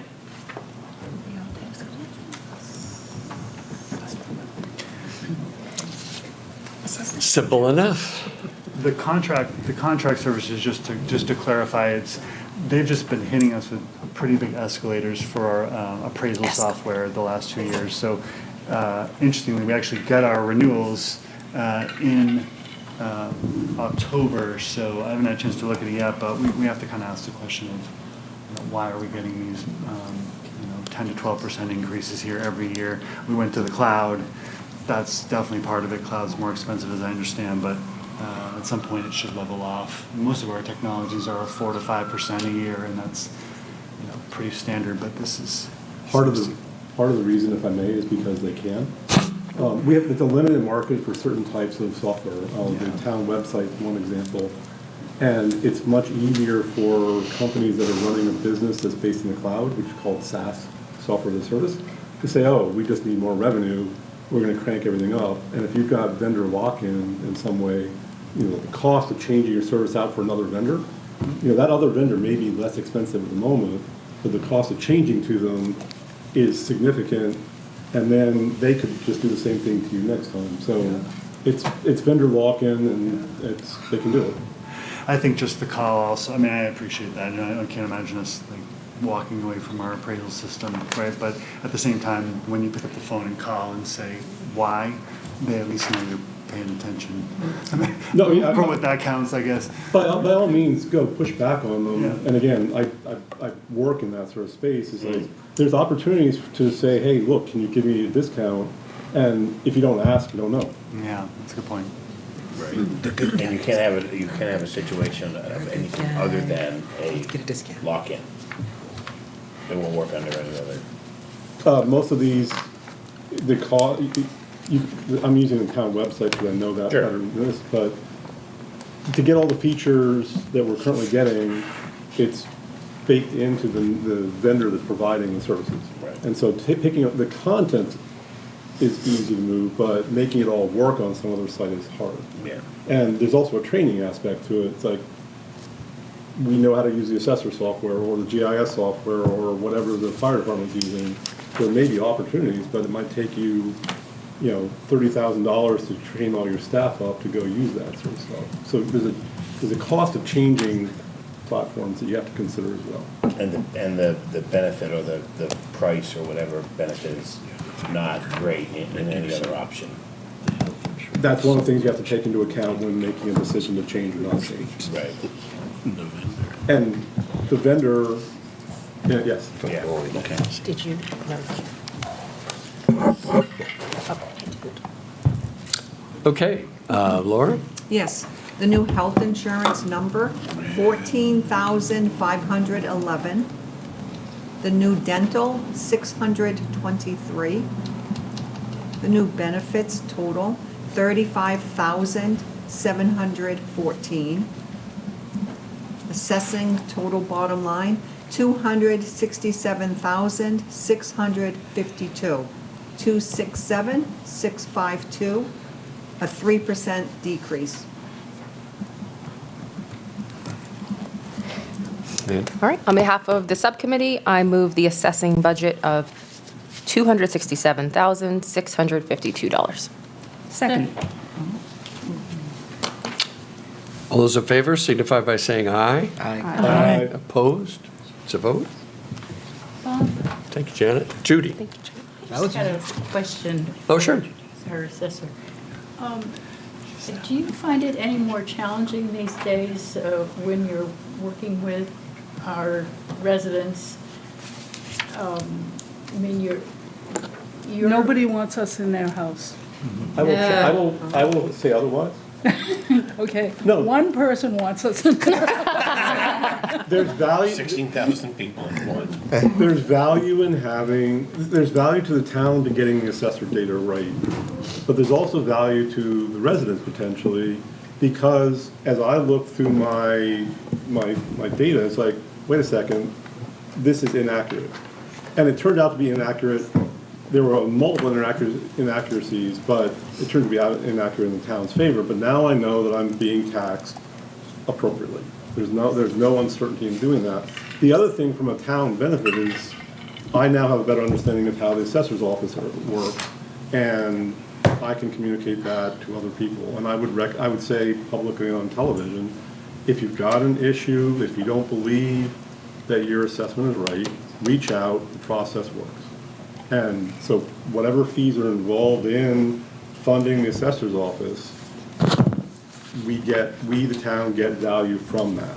Because fundamentally, New Hampshire is a property tax-based state, and having accurate data is a very important part of being able to fund everything we're doing. So make sure your assessment's correct. Since Well said. COVID, it's been very difficult to get into people's homes. They don't want us there and understood, there's germs out there. There's always been germs out there.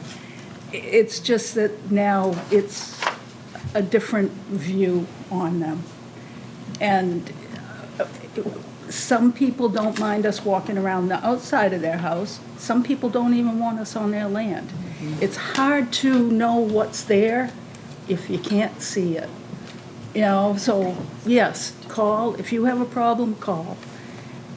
We are more than happy to go out there, take pictures, walk inside, outside, whatever needs to be done to get it correct.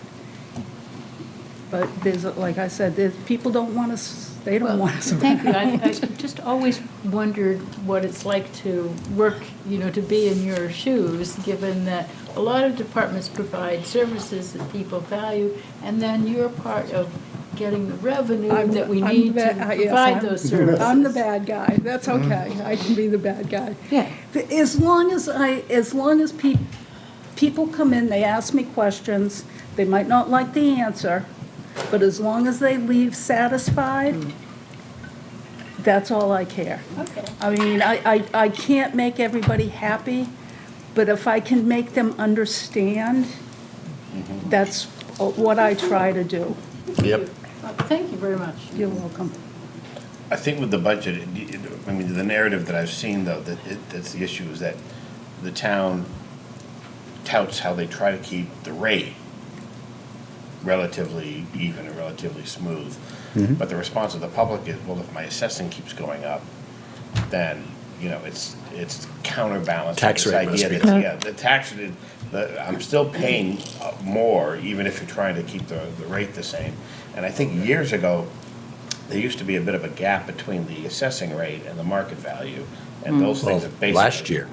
Yeah. There was a huge gap. Yeah, so. And that's why we had to, that and statutorily, we have to do it every 5 years.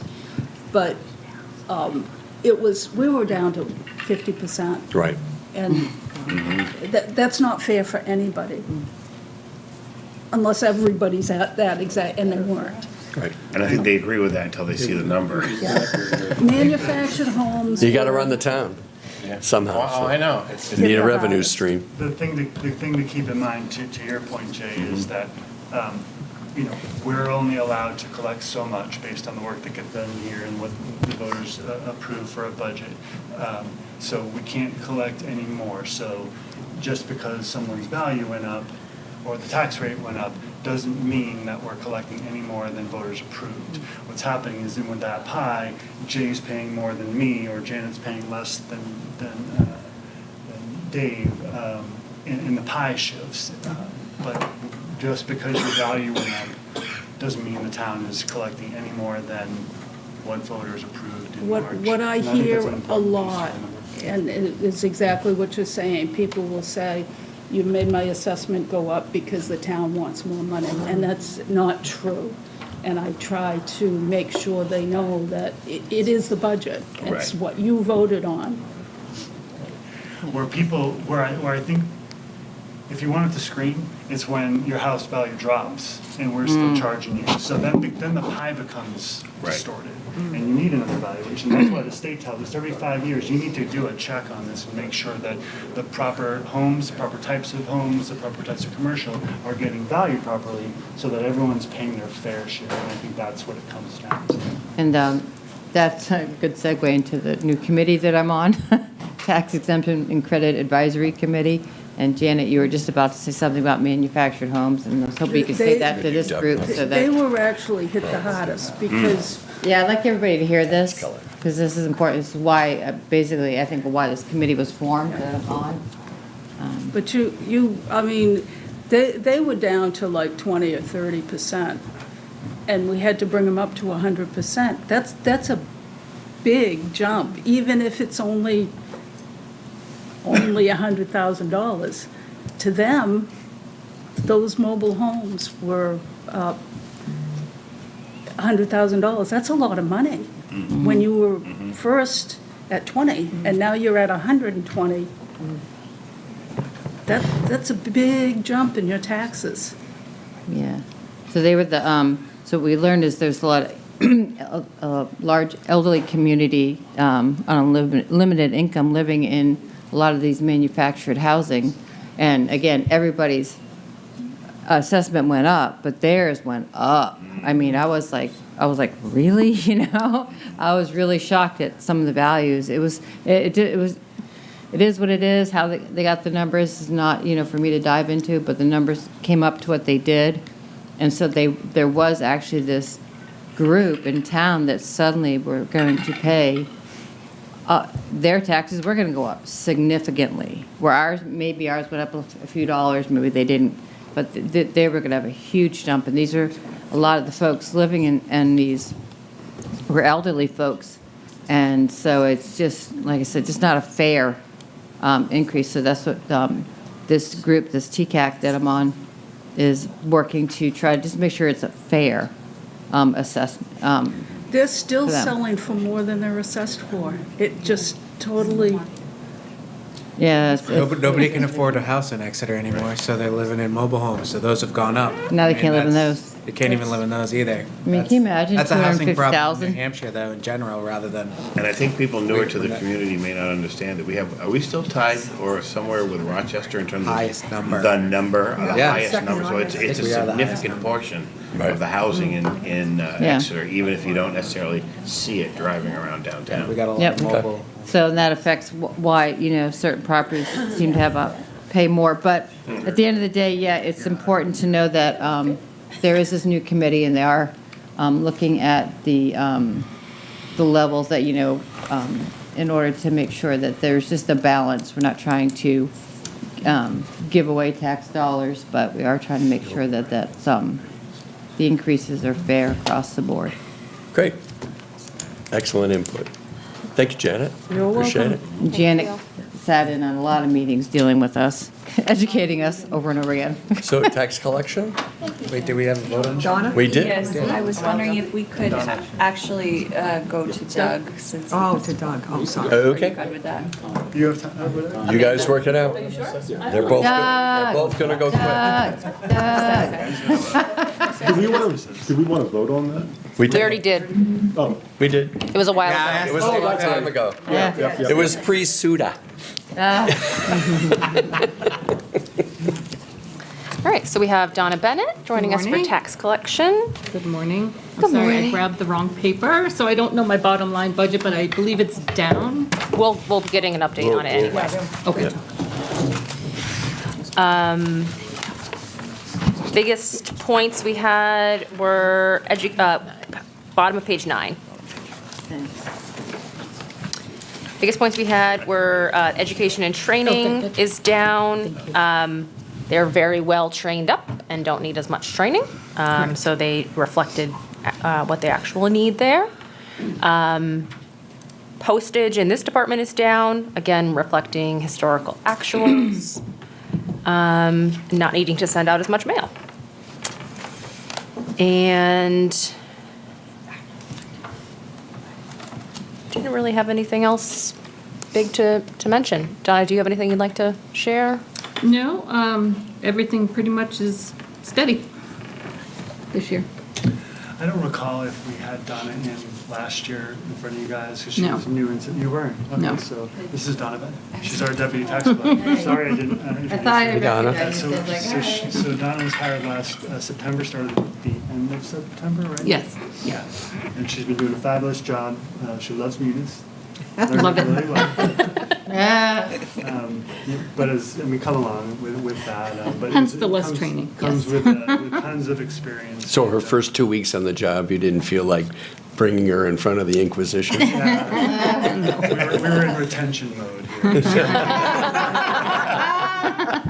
Keep her behind the curtain for a Yeah, moment. ceremonial bloodletting.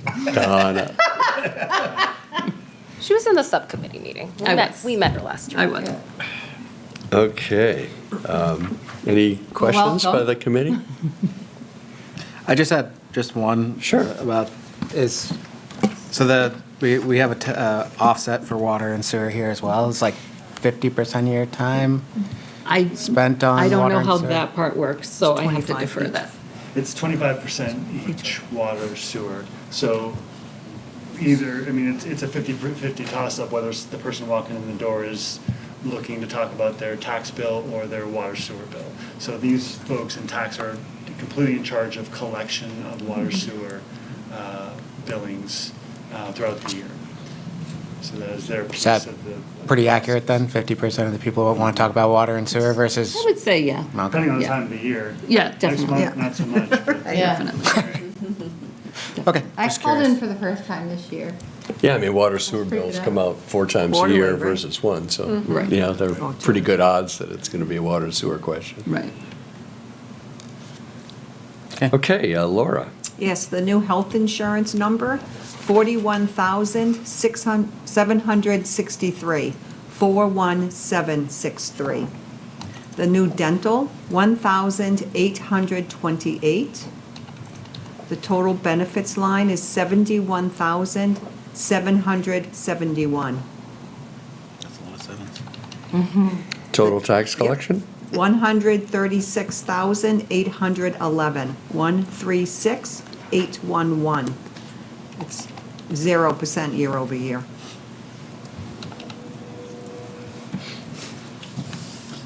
Oh, yeah.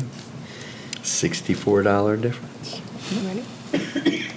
On behalf of the subcommittee, I move the tax collection budget of $136,811. Second. All those in favor signify by saying aye. Aye. Opposed? It's a vote. And just before you go, could you add to anything to the discussion we just had about what it's like working with the public now, where you're asking for their money or you're clarifying? Oh, right. Whatever. Right. In your years of experience, has that changed over time, of the last few years, any worse?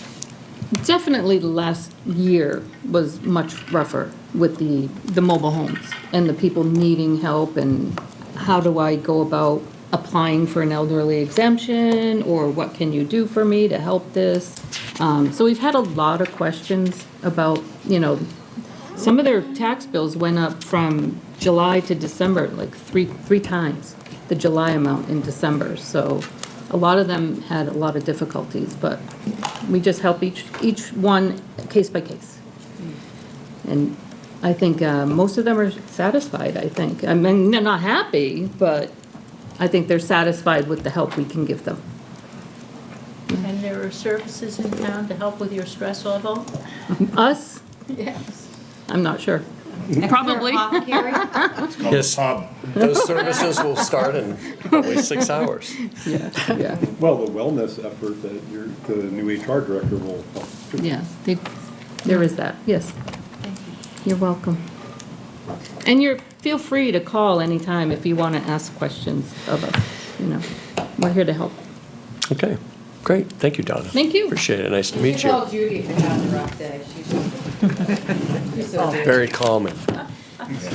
Mr. Eastman. Give her your number. So Page inspections is on page 13. 13 and the last page of your narrative. Speaking of calming. Thank you. Good So morning, Doug Eastman everybody. is our longtime code enforcement officer and general building inspector. Run a nice department through multiple ebbs and flows of the economy and building booms and busts and everything else, so Yeah, sort of it's- seeing it all. Yeah, I sure have. This year, obviously, is a real busy year. But we don't seem to be affected by, the building. Everybody wants to be in Exeter. Developers want to be here. I get calls from people from California looking at lots in Exeter, and Wow. yeah, it's just incredible. We just, right at this time, we don't have a lot of houses or real estate. But probably within the next 6 to 8 months, we're gonna see a lot, as they're all under construction right now. We have like 3 or 4 big subdivisions going on, so. Excellent. And if you've been on Portsmouth Ave behind Thirsty Moose, you probably know that there's new landscaping going on behind the Federated Auto Parts. There's 46 townhouses going in there, so that's going to be a big project. It's been a good year financially for us. We brought in, I can't remember the exact number, but it's well over $600,000 just in permit fees this year, which is probably Excellent. Yeah. So, which is probably a record for Well, us. thanks for the heads up. We can avoid the traffic on Portsmouth Ave starting next year. Well, no, actually, that parcel that's being subdivided will not access onto Portsmouth Ave. Oh, really? It will all be accessed from the J.D. Hill area, but they're Haven Lane. So if you go down Green Hill onto Bonnie to Haven, and there's going to be 2 access points into the site. So Corey, I guess you're going to be walking to work, in perpetuity here. Knocking on people's lawns is all they're looking. There is a walkway that goes from this project to, this is just phase 1 of what's going on there. The Federated Auto Parts hopefully in a few years will be coming down. There'll be a commercial on the first floor and 32 residential apartments or condos on the second, third, maybe 4th floor, so. Good. But that's down the road a ways. Anything you want to say? But Inspections and code enforcement, the multi-year unfilled part-time electrical inspector position, Doug is just handling that himself. So you'll see it says inspection services in the contracted services line. That's a stipend for Doug to just take care of it since it went so long unfilled. We did, again, this is a theme from last year, if you recall, the transition planning. This is one of those departments that has an extremely deep depth of knowledge in one employee with no one being groomed for that position under her. And so when she retires, it will be a big hole and an area where we may need to sort of backfill with her through a transition plan of some kind. So that was a discussion last year. It was called succession planning at one point as well. That never got created. So just for the committee to continue being aware that at some point you will see something of that nature coming up before us when these people retire, because there is no pipeline under Barb. Oh, Barb. Correct. Barb. Barb retired. No, but when she does, Oh, okay. there's no one training under her. There's no one under her. Yeah. So that would be a huge hole. Yeah. So- So that's a tough thing when you have such tiny departments. Exactly. It's not like if there were 3 people there, you could have that third person might be learning the second person's job and so on. Right. But if it's just 2 people. Right. How do you have And the succession third plan? person may be leaving as well, so. Did you say the timeline? There's a time? No, there's no timeline, but There is a last depth of year, knowledge. we talked about, the Yes. the Keegan report suggested a succession plan. The leadership team and select board were discussing it for a short period of time. It was on the budget. It got taken off the budget last year to have a succession or transition fund, basically to be able to part-time for a short period of time, hire back the person to train the new person. And so that did not get created. So this is just a reminder to the committee that It's coming next. it might have to happen at some point, and this is one of those departments where it's really going to be critical. Yeah. So thank you, Jay. And if I may, our employees are not required to give us an 18-month notice, right? If we talk about what time of year we're talking about this budget, which is for next year. So we do not want Barb to retire if she's watching this. But I'm just being realistic in that she's, everybody, when we support our employees, will give normal notice, and Barb will not leave us high and dry. We know that, but it's just being realistic, like Christine said, of how do we transition effectively for our community to not lose services, but without hiring another person. So would Barb consider coming back part-time? Is there the opportunity to pay for 3 months of 2 people?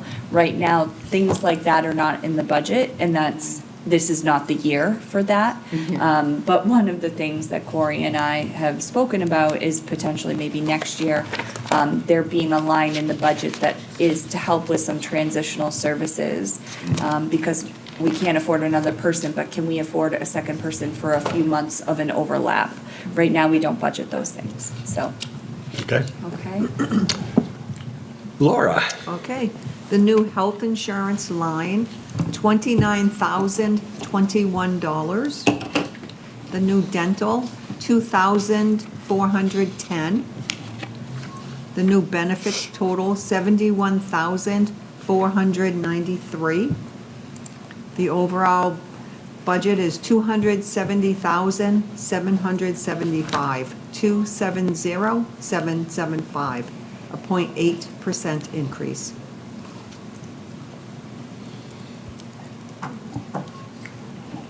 On behalf of the subcommittee, I move the inspections and code enforcement budget of $270,775. Second. Any further discussion? All those in favor signify by saying aye. Aye. Opposed? Nothing more to add. It's a vote. You have Just want to check. tended in the direction of asking. No questions? Okay. Disappointing, huh? Are you, Kristen, are you doing planning as well as Concom? Less than 1%, Doug. Good job. Do you know? Kristen and I are Wait, I have a gonna question do, for Doug. Kristen and I are gonna do that together. Okay, so we'll do that, since Steve and Kristen are here, we'll do planning, Concom, and IT. and then we will take a break. So you Yeah. guys can buck up and decide who wants to go first. Stand outside the door talking about it. Looks like, So thank you all for thank you, Doug. what you See, do. Andrew, Appreciate now you know what I've Thank you. for the past 5 support. I know, this is like Thanks, everybody. the little, It's a running like, commentary. yeah. The little bad kids in the back. I thought we were Steve. having a little break. Yeah, what happened with our break? 10:30, what time is it? Well, we got to see We still have a few minutes. So we have Steve Bailey from IT. The IT budget is on page 11, and page 3 of the narrative.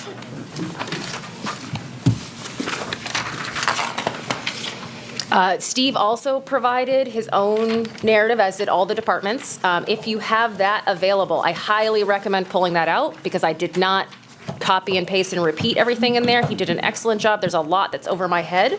So mine is very short and says, please refer to his. Good move. Yes. Sorry, Steve. I love it. Request to sit down with Steve. My hands are clean. That's awesome. Get it later. That's awesome. If I can catch you. Okay. Was so- there anything in particular Yes, you'd like him to? the best things I can talk about are, so computer software, there's a move. I just want to point that out. So you'll see a negative in 55270. That got moved up into, partially moved up into 55048. So that's just one piece that could be helpful to understand. Steve, do you want to talk about the specifics of that? Because I forget. Yeah, so we're getting rid of the software agreement line. It was kind of a duplicate with the computer software, so we're just moving roughly $9,000 into the computer software line. That's why the increase is so high. Perfect. Contract services, 55058. The contract is now a full 12-month contract versus a 9-month contract in FY25. Yeah, so last year was the first year we moved our IT contract services for this safety complex into the IT budget. Previously, police and fire were splitting the cost. We moved that into the IT budget last year. So this is the full cost of the contract moving forward. So this line should be pretty static. So, Excellent. Judy, you would probably have seen that in the police and fire budget as a reduction. We appreciate that change, and I'm looking at the bottom line. I can't believe you're taking on the police fire part, and it didn't add a whole lot to your budget. We also have a new vendor Yes. for that contract. Yeah, we also switched vendors in April last year as well. And then we had 55058, that you definitely, if you're interested, there's excellent information in Steve's narrative. Steve, is there anything you want to highlight in that? Oh, the dues. Yeah, some of the federal funding has cut some of the free cybersecurity services that we use. So as a contingency, we have to put in an extra $1,500 for some of those services. If funding doesn't ever come back, then that's going to be our yearly cost. It's $1,500 for some of those free services that we currently use and will be paying for next year. Great. Those are my highlights. Do you have anything else you want to point out to us? No, overall, because of the switch in IT vendors for the safety complex, we invested a lot of money in them for this year. So next year, our budget is going down a little bit, which is great, and we'll have a pretty stable budget going forward. So on the water and sewer offset, that's gone down. The offset actually has gone down. Is that, That's based on wages and benefits. so it's just a flat, calculation? There's Correct. no assessment as to how much work they actually do Correct. for the department? Got it. Bob, if I may? Sure. I'd like to thank Steve. Steve has been helping water and sewer save some money and different things, and I don't know if anybody watches 60 Minutes, but last week there was a story about Littleton, Massachusetts, and that they realized their infrastructure, their water infrastructure had been infiltrated by a foreign country. And so Steve Dalton and Steve Cronin work very hard to keep our cybersecurity up, and that Steve does play an important part of helping them. So I just want to say thank you. They're doing a lot of really good work, and there's risk, and they're doing a great job to what we know right now. Yeah, I'll piggyback on that. We had a conversation about that in our subcommittee meeting, and it was very enlightening. I can't spit it back verbatim, but it was a lot of redundancies, a lot of really good steps that Steve outlined that they take. Let me underscore that threat in that threat actors, primarily China in this case, are automating their cyber attacks at scale. And so it's not like one-on-one, it's like one group within China can target all water infrastructure all across the United States. And so they take a tooling, an approach essentially, and they just go after everybody. And they're going for the low-hanging fruit, and they get in. And there are a variety of reasons for this, which is a whole nother conversation, but municipal governments are one of the things that are absolutely part of their focus, because if you shut down aspects of municipal government, the citizens are going to be like, okay, we cannot stand for this. And so particularly for ransomware, it's a very valuable part of it. And so 2 points, underscoring what Melissa said, that they're doing an excellent job of doing everything they can to protect us on a very important point. But the other one is that the federal government has been actively going after all sorts of free cybersecurity services that benefit not just municipal governments. And so that line item is very important so they can get the services they need to help protect us. Excellent. Yeah, excellent points. Any further questions for Steve? I just have one, Bob. Sure. Just on the computer software, I had a note last year for some reason that we had a one-time software license increase, and now we're going up 60,000. I'm sorry I didn't read the narrative. Could you just explain why computer software is increasing by so much this year? Part of it's moving. I know part of it's moving, yeah, but we should have had some come out. $9,000 is moving over. Yeah. And the other part of it is our, what hadn't been on our budget last year because we had a 3-year warranty was our server renewal and warranty. And that's about roughly $5,000 to $6,000 of an increase. I think I put in $5,500 for it. Yeah, you did. Yeah, so that's it's 9,000 plus the 5,500, and then a lot of our software is increasing by 3 to 5% per year. So you'll probably see roughly $1,000 in that. Yeah, my notes $1,000 budget going up as well. My notes from last year were basically echoing what Dave said, is that it went towards cybersecurity, because we were, in the last couple of years, we've been seeing More those little attacks, Yeah. or at least the threat of them. So that's what my notes said about why those increases were occurring. Okay. Is the HP warranty a one-time for 3 years, or is that $5,500 a year for that? Yeah, so I originally had $15,000 in there, so we could do another 3-year, Yeah. and then we decided to decrease it and just do 1 year at a time to pay for it over time versus in a bigger chunk. Okay, Laura? Yep. All right, the new health insurance number is 14,157. The new dental, 623.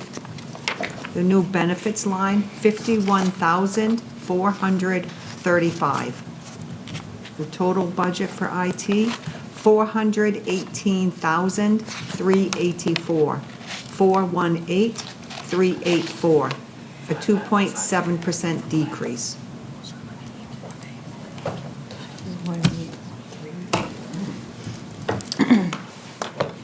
Amanda? Okay, on behalf of the subcommittee, I move the information technology budget of $418,384. Second. Any further discussion? All those in favor signify by saying aye. Aye. Opposed? Thank you. And I do have a follow-up question. Ah! We should just make this a segment. While you're there, you know.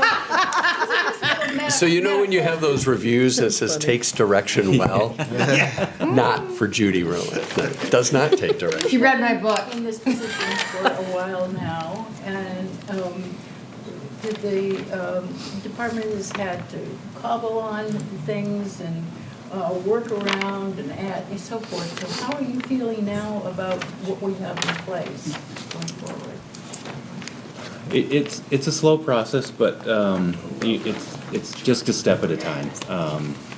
So rather than, like, we could do like a huge, like, cybersecurity audit, and they could say, oh, put $150,000 to $200,000 onto your stuff, but it's more organic. It's like, what can we keep adding as a layer and a layer and a layer, and what can we take off to maybe supplement some of that stuff. So it's been pretty organic over the last 4 years since I've been here. Just one step at a time, really. It's funny. That's all we can do. We can't add 10 to 15 things every year. It's a couple.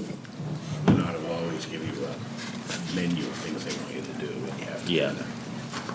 We kind of have to pick and choose what's the most important, what will have the most impact up front, and what will be the least cost to the taxpayers as well. Best value. Thank you. Anything else? All set? Yeah, I'm all set. So anecdotally, we don't need to vote on it? Oh, sorry, Cora. Steve and I meet regularly and talk about things that are going in his department.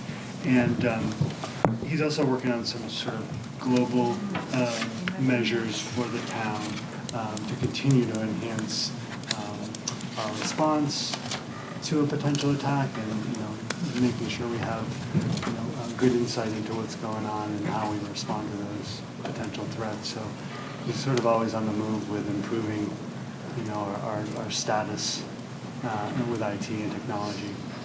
Yeah. I'll just add to that a little bit is that back when I first started in IT more than 20 years ago, IT encompassed supporting computers and the wires. Now it's a lot more than that. It's supporting all of the technology, plus now we have cybersecurity, we have policies, we have, so it's grown as a department. So yeah, we'll continue to grow and thankfully adding things so. on. Yeah. Laura, what is the the total finance number, just for our information? Finance? Yeah. Total finance. $1,239,421. One more time? 1,239,421. Thank you. Did you want to go over the IT changes and the, Thank you so much. You do good work. you didn't vote on the IT? Yeah, we did. Yep, we did. No, Yeah. you did? We Yes. did. Yeah, we did. You didn't go, I didn't tell you the health 418, changes or? Yes, You we did. did. Yeah. Yep. 14167. Oh, we did. I'm sorry. Check mark. I'm sorry. We did. I'm right with you. Laura, it's not my first rodeo. I think she's saying it's time for that break. Yeah, I think so too. 6 minutes overdue. Stand up, I'm doing it. So is Kristen back to work? Yeah, well, I told her we were So why don't we take a I told her we break? could take a There break. we go. Excellent. There you go. So we'll take a 15-minute break, and hopefully people will use that opportunity to get to know one another. I'll be back.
We will get right into planning and development.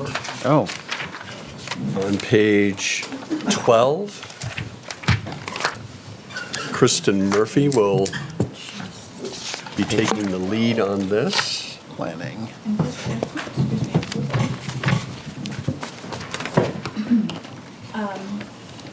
Should we wait for Amanda? Well, Use your toilets. we can, Takes time. We have a change, that's the only reason why I was a asking. change? Yes, which I know we don't know. Okay. Under the dues line, 55088. What page we on? We're on page 12. 12. Dues is halfway down. Planning, yep. Oh, yep. Oh, wait, I'm off, excuse me. Give that a second to connect. Go, honey. I think you're on. Let me see. Yep. Hopefully it turns on. Oh. There we go. Under the dues line, 55088, we need to, the request was 13,650. RPC has increased their dues, and we got that number, so we do need to match it to the actual spent in '25, which is 14,084. Sorry, Melissa, I got an updated number. Oh, I'm sorry just about kidding, that. Kristen's gonna correct me. Perfect, I love it. Sorry. Although we've all It should written it be down. 14 It should be 14,436. Keeping things exciting. What's that based on? Population? Yeah, I believe so. And Laura, So we have to actually match it because it's not going to go down. It is not gonna go down, and the other thing in that line is the $75, nope, that's being taken out too? It's only every 5 years. Okay, Sorry. Kristen is running the department, No, so I'm we're gonna not. let things No, go. I'm not. I sent it a little later in the text. Sorry, I missed it. Corrected myself. Can I add a little something? Absolutely, Julie. Can you just grab a microphone, please? Toss it over, David. Thank you. I just wanted to add that the state is not funding county planning commissions this year and next year. So that's partly why we're seeing a uptick in that number. Thank you, state. Why are they not funding for 2 years and are they really going to start RPC funding? dues are actually planning. Got it, thank you. Actually 14,436. Okay. 14,436. So we'll So sorry about that, folks. The rest of the budget is level funded for planning, but we're happy to take any questions. And for those of you that know that Dave Sharple is out, he is aware of this request. So I did chat with the level funding of this. Is he out indefinitely or? No, but I can't talk about it, but hopefully. No, I understand. Hopefully in the Just next looking few at the months. time frame. Yeah. Okay. Did you discuss this at all? We have not. No. Okay. So it's yours. I just wanted to get things going. Okay, sorry. So planning studies line, 55289. We just had a brief conversation in subcommittee about what that has been used for. And last year, it was used for the Stantec bike pedestrian study. And it's just often continuing to be used by Dave for master plan initiatives. So that's great. So when you say last year, because there was no spending in last year either. It's spent for this year. I don't know if it has hit the line item, but I think in it, the last 30 days, we Yeah. actually got the bill and paid. I think was it Complete Streets? It was. Yeah, so it's a part of the Complete Streets contract. Got it. I know the presentation was made to select board a few months back. It was an excellent presentation. Okay. And, okay, that's our only call out. Okay, any questions? Laura? Okay, there's no health insurance cost. The dental, $2,180. The total benefits line, 47,880. Sorry, could you say that again? Sorry. Yep, 47,880. Okay. The total, Well, we'll get the total in a minute because we got to vote on the Oh, fine. dues. Any other questions or comments? So I would entertain a motion on increasing the dues budget 55088 to $14,436. So moved. Second. Do I hear a second? Thank you. All those in favor signify by saying aye. Aye. Opposed? So that would be the new budget for that line. And now a Oh, new wait, total. I just have one quick question before Sure. we go to the total. The GIS software, I know this is a personal license, but the 2025 actual cost was $4,125. Why are we only budgeting $3,500 for that personal license? I'm going to actually go into Munis. Give me just 1 second because I actually don't know the answer to this. Are you already in it? I apologize. Because I know Dave has his own license, and that's why we have it on this particular. The department, sorry. The department does. I just want to see what's hit this line.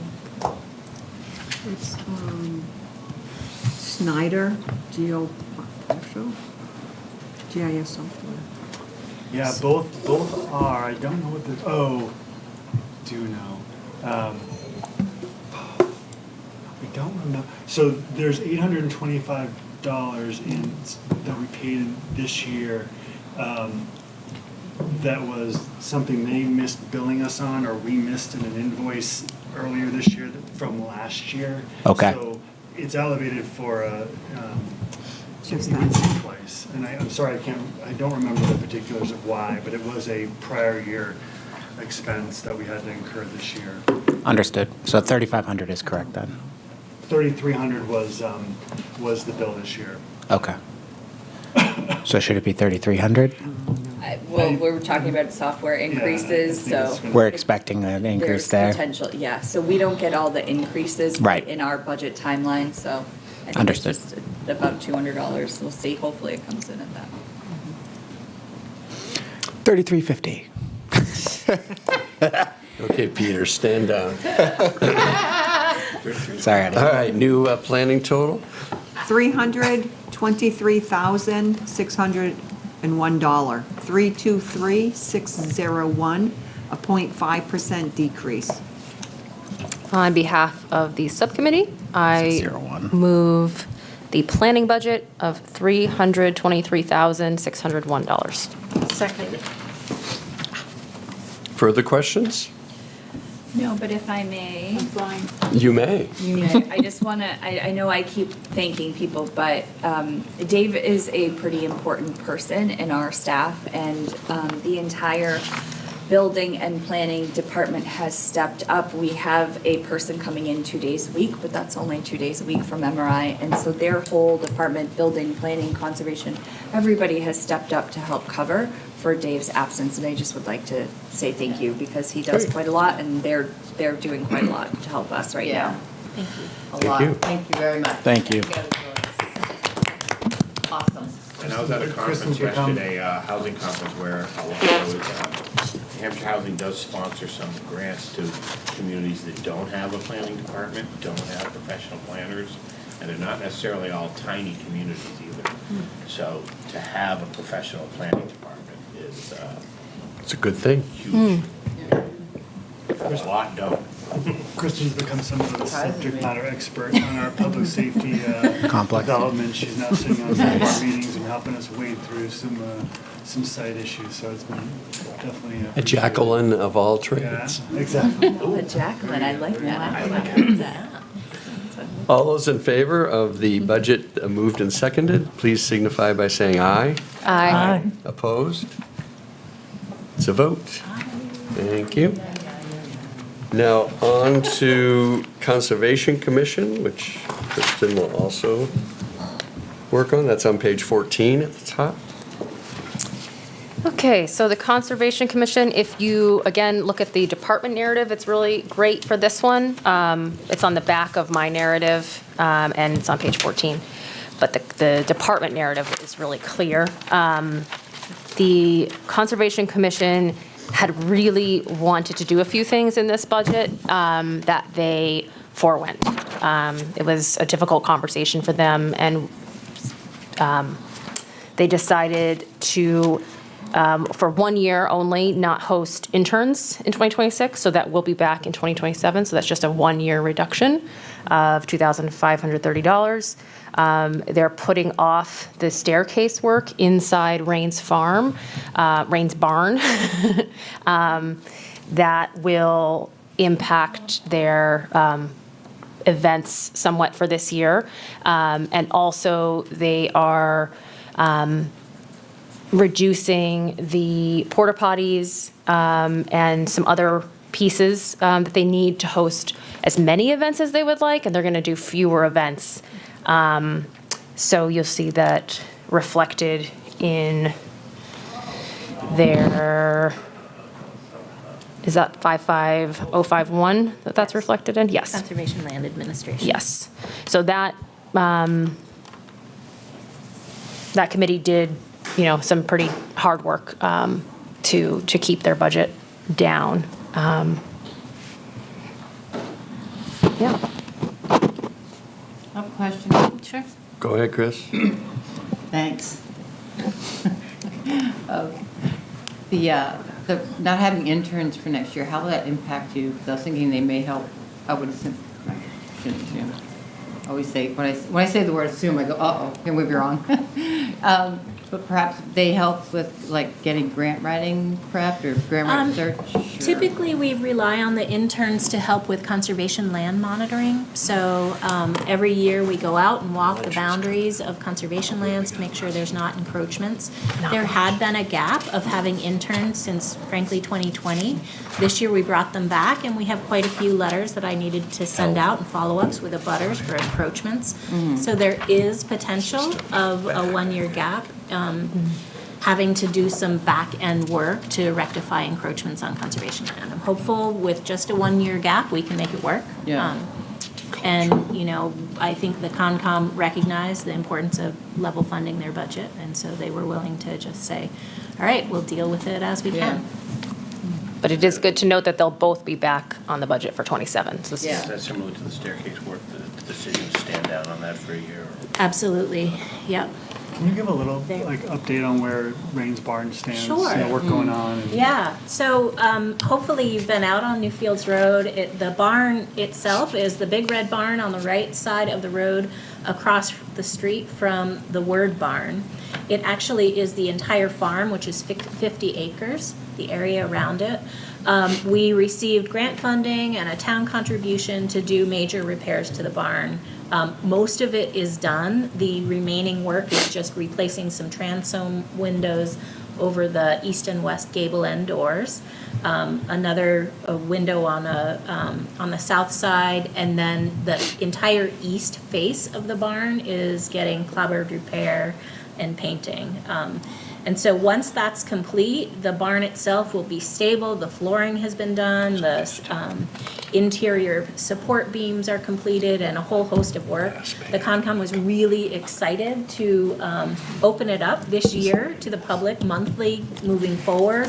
But like Amanda had introduced, they recognize that we can't afford to have porta potty out there every month. We can't afford to keep the area mowed as frequently as we need to support parking every month. So they decided to prioritize key events out there instead. But I am really excited to wrap that project up. The contractor thinks he'll complete by the end of November. And so it's just processing the agreements with LCHIP, and we'll be in a really good condition to have events out there more regularly.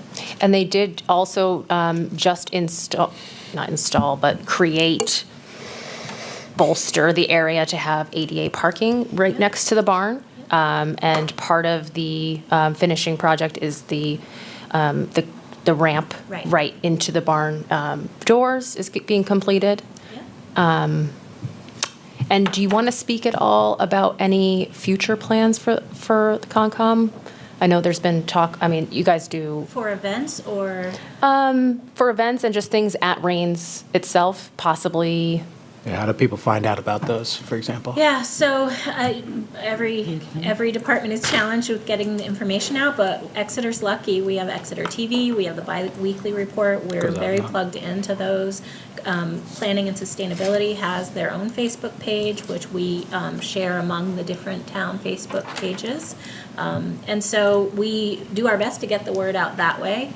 We also are trying to expand the audience. So the thing that they've been working on is they were approached by the 250th committee or commission. Yeah, 250. Yeah, and talked about potentially art in the barn. So that would bring a different audience into the barn, displaying artwork. There is some back end work that we're trying to do to get the fire department on board with to sort of refine what those use allowances are and how we can craft events out there that meet their needs and the commission's goals. So I think it's going to be a mainstay of a public attraction. Yeah, you've had some bonfire nights, you've had some snowshoe walks. We do the Winter Solstice Lantern Parade, which has been really popular. Something with pumpkin smash? 2016, we had the pumpkin toss, which was phenomenal. That was probably our biggest event. We had a trebuchet. Someone built a trebuchet and launched pumpkins. Nice. It was phenomenal. Medieval equipment. Yes, exactly. Throwing big objects. People love it. 2 questions. Yeah. Question 1 is, are you thinking that it could be used for outside groups who could bring in entertainment, say, or some event that would draw an audience? Yeah, I would say not at this time. So the commission is committed to move slowly and assure the fire department that we have the facility in a safe venue for the public. If we exceed a certain threshold, we might need to do upgrades to the barn. And at this point, we want to take small steps and have events that the barn can handle without tripping that threshold. Because there aren't a lot of venues like that in town. I have a reason I ask, but it's not for the committee to worry about that. The other question I have is, what is the total amount of money that you would need to go forward and be in business? I don't have the answer to that. I don't know. I mean, there's some figures in the narrative, but that's obviously not the total. Yeah, so what we would need is an annual allocation for maintenance of the barn, right? Plus some pretty substantial upgrades. So it is possible that if we expand use to, weddings in the barn or something to that threshold, we might need to sprinkle the barn itself. We don't have water out there. We don't have a way to do that. That would be a pretty substantial investment. The commission really just wants to celebrate the barn for what it is. So you're saying you can't do the things until you have the water and sprinkler system, et cetera, et cetera? We're still working through So you're working with the fire that department? definition and those thresholds. So you really don't know? So if you were to get the money that you deleted, it still would only put you part of the way on the road? This money is just for the porta potties and staircase. Yeah. And can you talk at all, is there any, I believe there was some talk about using some of the land for community gardens? Yeah, so we do have, right now, the field itself is managed through a lease with a local farmer, Littlebrook Farm, which is out on Oaklands Road.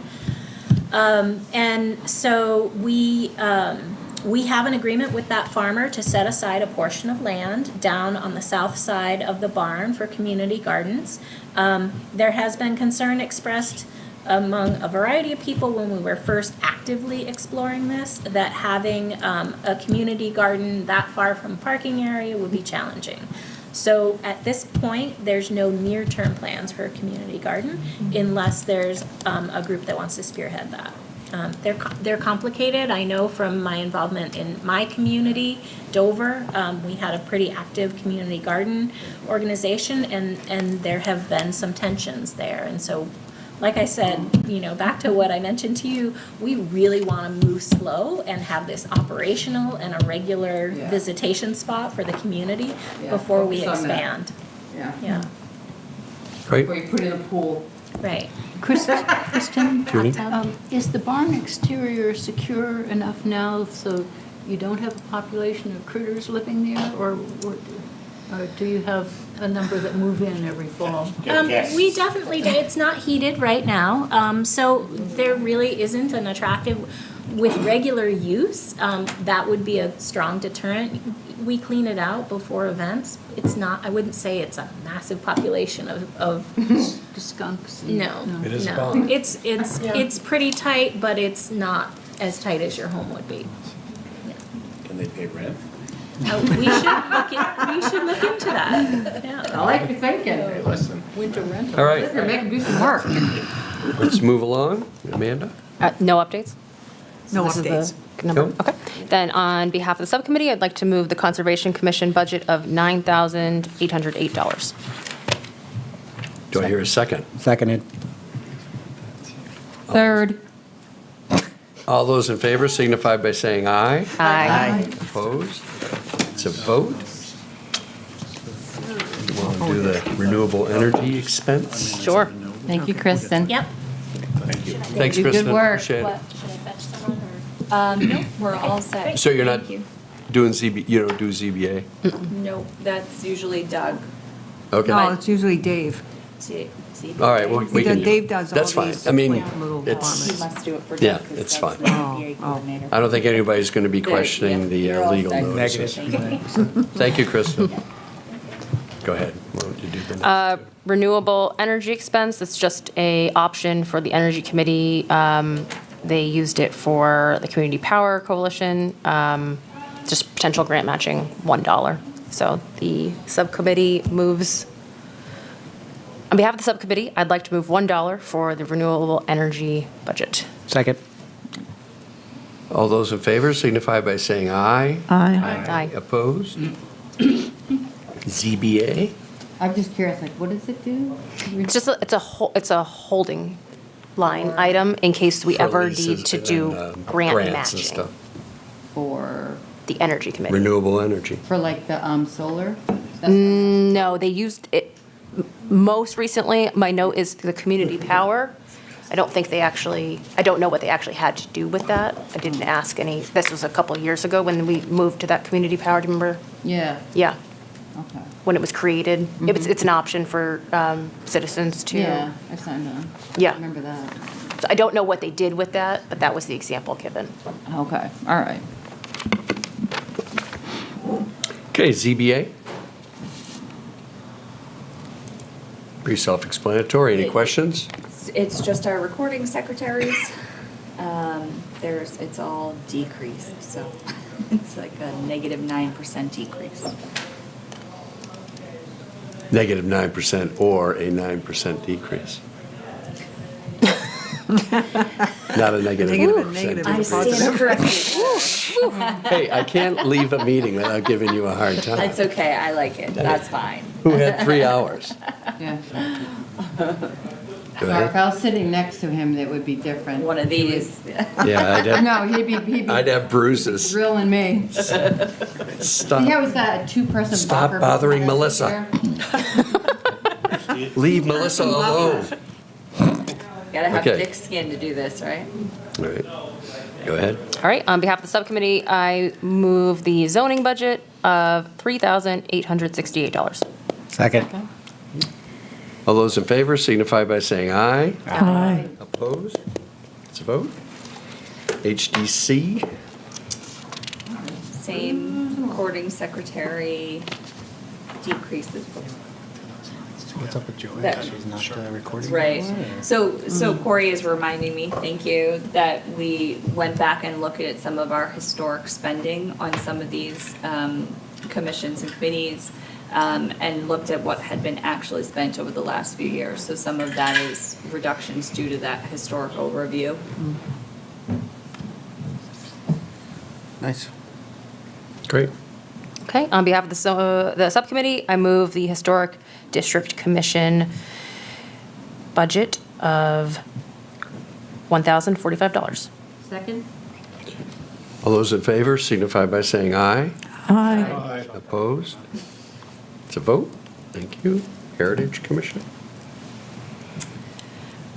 sorry to keep repeating myself, but we've got the recording secretary and again, the review of the historic spending.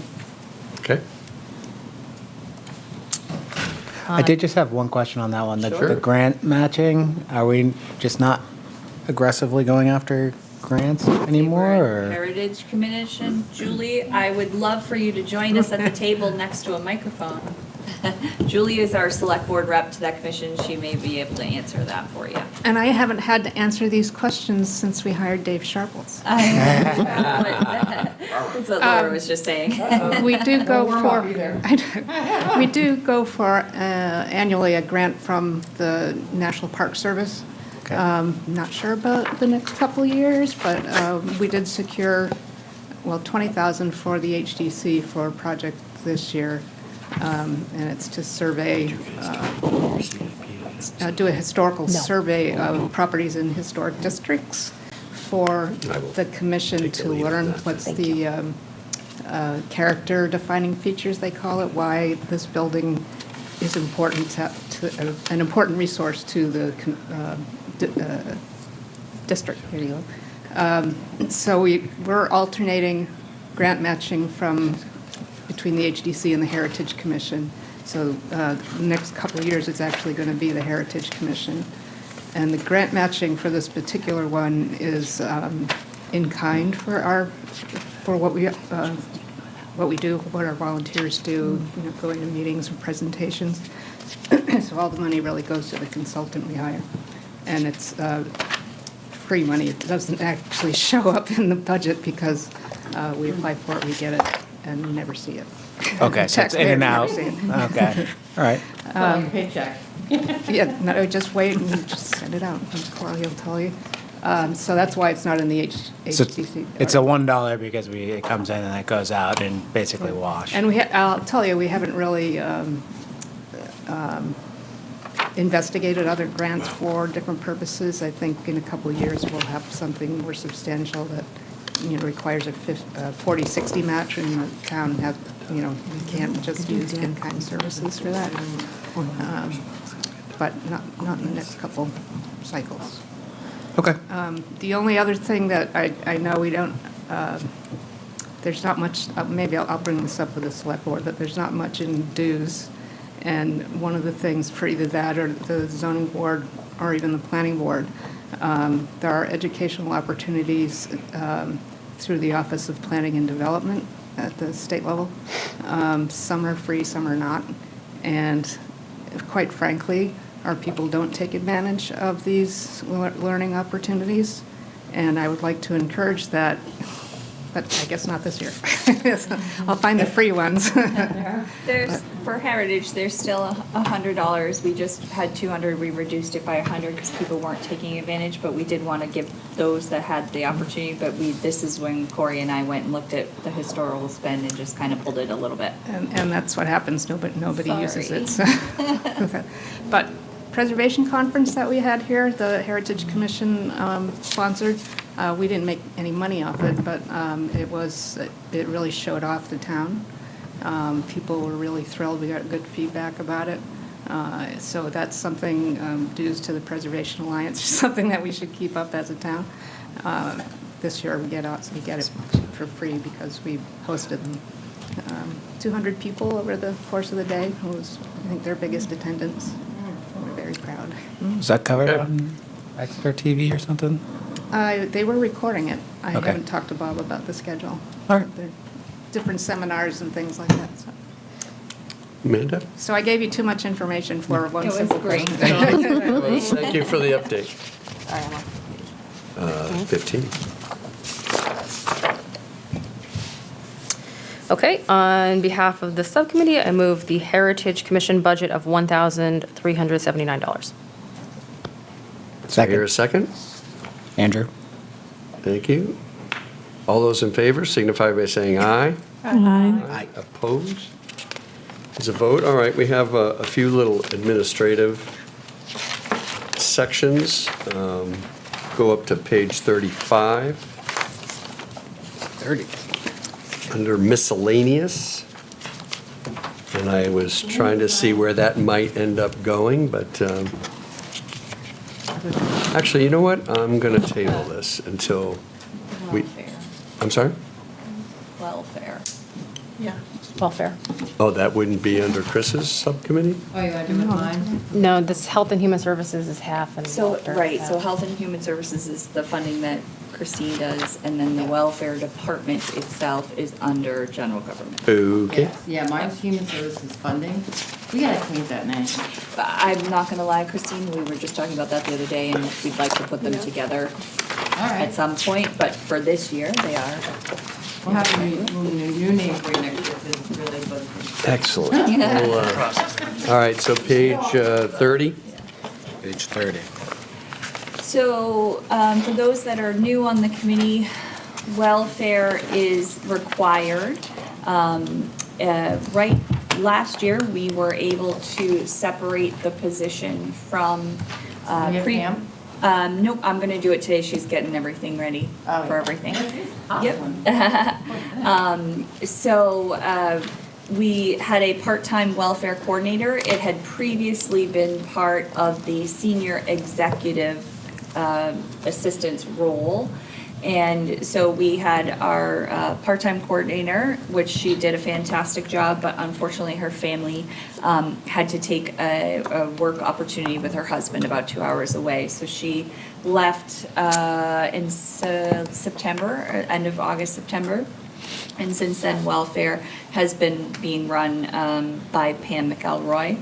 And so we've been interviewing for the position, but the state of New Hampshire has RSAs that require the town to operate the welfare department, in which residents can come in and apply for assistance with various things.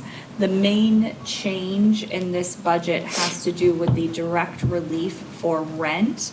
And what Corey and I and Pam were discussing was that we were seeing the actual numbers. If you look at the actuals for 2024, they were pretty significantly over what we were budgeting. So we did put in for 26 an increase of $20,000 to try to get closer to accurately show what we're actually spending in direct relief for rent. We are to 30. date, I think this was this as of June, I think. It's about 71,000. Yeah, so we're already at, thank you, Laura, we're at about 71,000 to date in direct relief rent. Pam has to make some really challenging decisions. We have folks that are in their home. If they become homeless, and we can't get them into a shelter, it costs us more money to put them into a hotel. So sometimes it is, and most times, it is more affordable for us to help them stay in their home through the rental assistance line. But there's really no place in the Seacoast and no place in New Hampshire that's not seeing exorbitant rent costs. And again, the hotels are worse. So we have a very limited shelter system. So Pam is doing a lot of really good work, investigating, making sure that folks that come in are giving the proper information, helping them when she can help them, and then also looking to outside agencies that we help through the Human Services funding line, that we then ask them to give our residents assistance as well. So this is essentially either what we expect or what we hope, I guess I would say, for the assistance to our residents. But I'm happy to answer any questions. Any questions on that item? I just had one question about the burial expenses going up.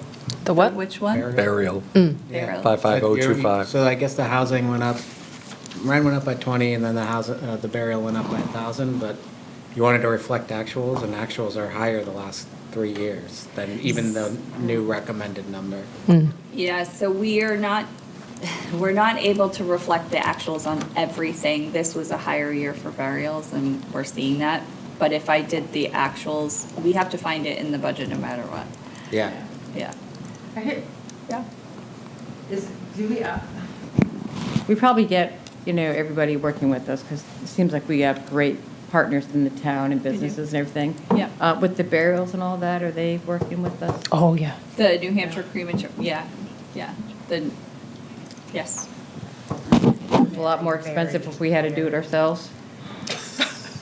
I don't. You're welcome. I don't know how to do anything. Not sure how that would work. I mean, if we had to go in and pay ourselves and not have a good town deal, is what I'm saying. So we Much were. cheaper to do it yourself. Well, if we're talking about trebuchets, we might as well talk about funeral pyres. 8 shovels. So we That's work right. with our partners. I know we work with the New Hampshire Crematorium Society and that kind of thing. So, Okay. yeah. Excellent. Thanks for the update on that. You're welcome. This is always a very sobering part of It's the very difficult. Yep. So we're very lucky. We have a very large spectrum of folks that live here in town. I think it's what makes Exeter wonderful to live. So there's We no- have some that would be considered wealthy. We have some that are middle class. We have some and that are struggling. And it's a very nice balance here in town. But On the burials, does a family qualify that they can't afford to bury a family member? Or is it someone indigent who's just on the streets and passes away? I mean, what qualifies for town support on the burial? on the burials. Yeah. Of course, you're asking me, and I don't know the exact policy right at the moment, so Pam would know that. I know that some are, like you said, the funeral home will call us and ask, that this is their last place of residence, or a family that meets the financial requirements. Yeah. Yeah, we should be done by now. I'm always impressed with Pam's work, her quick decision-making. She has to size up these candidates when they appear in her office. Is this somebody who's driven up from Methuen or somewhere No, so else? And who thinks Exeter has more benefits that they can tap, so she has to say no, versus somebody who can't think straight because they haven't eaten for 2 days and Yeah. Yeah.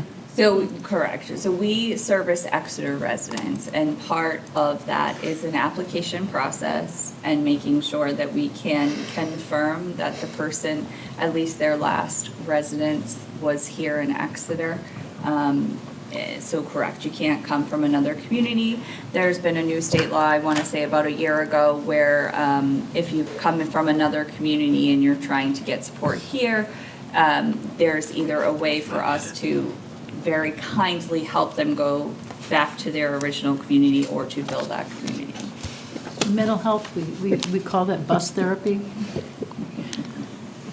Yeah, so Pam does a fantastic job. She has a very stressful job because you see someone come in and asking for assistance, and you want to take them on what they're saying to you, right? They're presenting to you in a very challenging spot, and you have to then go back and do the research to make sure that that is in fact true, which you sometimes find out that that isn't true, and a lot of times it is. And so balancing out the empathy of listening to people when they come in the office, but then also having to check but verify. Yeah. And then in some cases, breaking the news to the folks that they don't qualify, helping them find another resource if they don't qualify here. So it's a very emotional position, Yeah, and I Pam bet. does a great job with that. Christine, sorry. One more. Yeah, and I want to take a moment to really just congratulate Pam on what she does, because I've worked with her, spoken with her and met with her for years now, because I'm on the Human Services Funding Committee, and she always tells us about, because we ask her about some of these organizations that are asking for money from us, and she'll tell us which ones really work well with the town, which ones really serve us well and are responsive to the town. And she's told me that how when someone comes to her, that she doesn't just go, okay, you're eligible, or, does her due diligence, or you're eligible, here's money, here's this, that. She goes to all of these folks, and says, let's go to St. Vincent de Paul, let's see what resources they have. Let's go to this place, see what resources they have. Let's call Women Aid, see what they have. Let's call Exeter, Charitable Foundation, see what they have. And so she goes to all the outside sources first. And once all of those have been exhausted, then she goes and says, okay, now the town, since you're still eligible, you still don't have what you need, now we'll dip into what we have to offer. So she does a really impressive job, and it's a really hard job. Excellent. Well, during lunch, make sure you thank her. All of us. She does. I'm just curious, normally I'm trying to find places to save, and is there anything a department can stand down on for a year rather than everything that they say they need? But in this situation, with the economy kind of, all the indicators are it's beginning to take a downturn, or, whereas we've had these needs during a roaring economy over supposedly the past few years. Is this anticipating potentially, no, that there may be not a spike, but definitely a ramp up in need given the fact that things are not great? Absolutely. We have to balance. Sure. Let me choose my words really. I don't want to say do you have enough, but. No, that's okay. So we're required, right? So Corey, it would be incumbent upon, we look at the reports that come in and the accounts monthly, and then Corey and I would have to find money somewhere else in the budget to cover this. Yep. I think there is a balance to making sure folks know they can come here and get assistance. But we also don't want to have such a high budget that we're trying to get people to move into town to get the assistance either. That's going, I don't feel as though I'm saying that as effectively as I want. We want to help everybody that needs it, that lives here in Exeter. Oh, right. But I think the numbers that are presented to you will get us what we need, and then Corey and I will have to find the rest in the budget. Well, you always start with the external resources and then Correct. go to the 100%, town resources and then. Yep, which is great. Okay. Okay, thank you, everyone. Amanda? On behalf of the subcommittee, I move the welfare budget of $197,340. Second. Further commentary? All those in favor signify by saying aye. Aye. Aye. Opposed? It's a vote. Okay, Bob, I have to do it. okay. Thank you for, Sorry that I have to. not a problem. We tried to be done earlier, but grab some food on the way out if you like. Make sure you get some lunch on the way out. No. So, what did I say, 35? So if we turn to page 35, miscellaneous would normally be under Some of that. For sure. general government. But I am going to defer this until discussion on the water and sewer evening in another few weeks because of the fire protection number. If you remember a few years ago, that number used to, for 30 years, it used to be $20,000. We had a presentation from the American Water Works Association that said that because the water fund and the water users fund larger than normal pipes and larger than normal equipment in order to provide fire protection to the town, not just domestic water, that there should be an offset from the town to the water fund. This, as you can see, it was increased $30,000 last year, and it's level funded this year. And we're meeting with Public Works in another couple of weeks, so we'll be discussing this line as part of the water fund, and we'll circle back to this. So we'll do vehicle replacement, That might change. which is pretty straightforward. There is a separate list on the vehicles that we currently lease. And it's in the back of the CIP book, I think. So, Yeah. Mr. Chair, Yes. these vehicles are line 57012 is the police. Do you want to hold that? That's in, yeah, that's, oh, you're right. You got the leases, and then you've got the asks, and the asks is entirely PD this year. Okay, yeah, you're right. So we'll take care of that next week as part of Judy's police and fire discussion.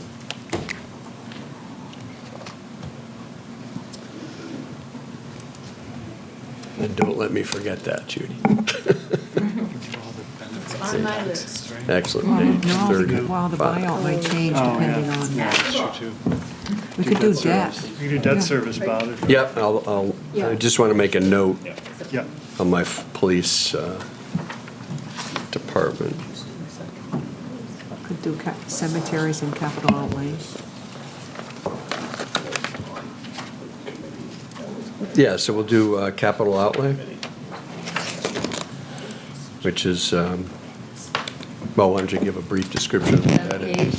Same page? This is 35, yeah, down at the bottom. Start flipping around.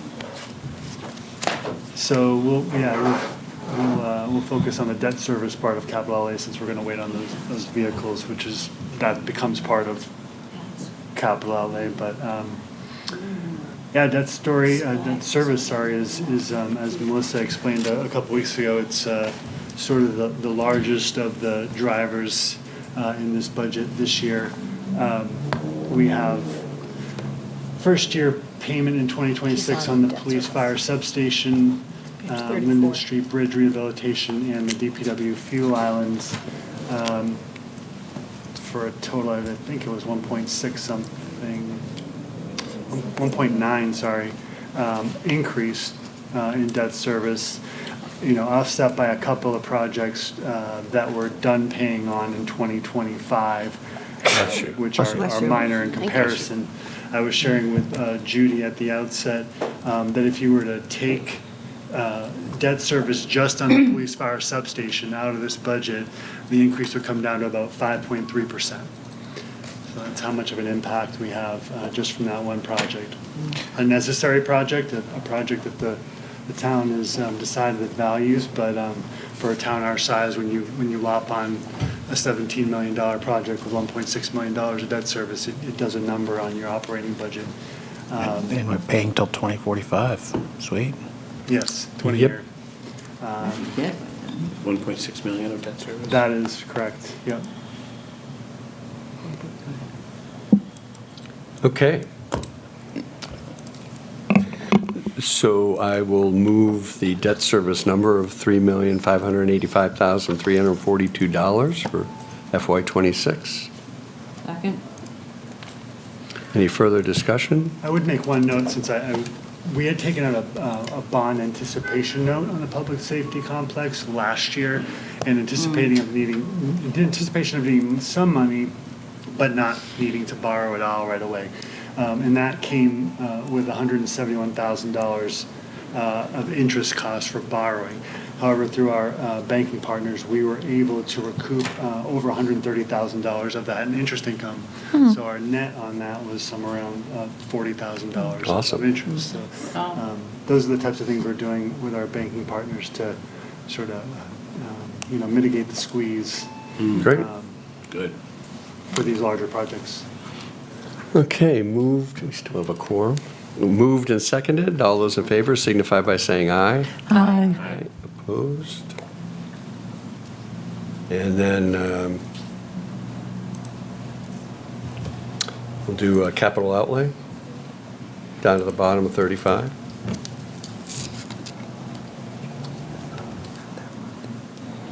Sorry, which one? Capital outlay, down at the bottom, Capital page outlay, 35. other? Yes. Yeah, other, sorry. Yep. That really is, there's a couple of $1 lines that we hold open for land acquisition and purchase. I don't know when we would do that or what that is, but it's been around for a while. The other one is Sportsman's Club. That's also a $1 item for any eventual needs we have out there. And then we have our equipment line, which is, I think, almost entirely, if not entirely, we have a vehicle data gathering software that goes in, I don't know how many of our vehicles. It's DPW with a handful of other, it's our GPS tracking so that we can see the routes that our vehicles are going and when they're going and where they're going. Yeah, I remember when this was, I think it was a trial balloon initially and then it was implemented. How is it going? So that we're not 100% in all of our vehicles, but it's great. I have an app on my phone. The DPW director and park director, we can see where our employees, if we need to, we don't, track them 24 hours a day, but if there's a question or they need to look at if someone's following a snow route or something like that. So it is working and I think It's beneficial. It's a good expense, yes. Even if you remember that, when Steve Cronin, our DPW director, comes around, it'd be a good question to ask him, because I think he's probably the one that would work, tap into that software the most. It's very interesting. It tells us when the car is idling, when it's moving. Wow. So not just that it's on, they can't, Cool. not that any of our employees would, but we can see if they're going and sitting someplace for too long. Well, I was going to say, I think the fear initially was to be sort of a policing tool, and it sounds like it's more of a communication It's communication device. and if forced, we will use it to verify something. Yes. Well I put. was explaining to a neighbor who said, the DPW trucks, they come over to Prentice Way and they sit at the pumping station. They're there all day. I think they play cards and so forth.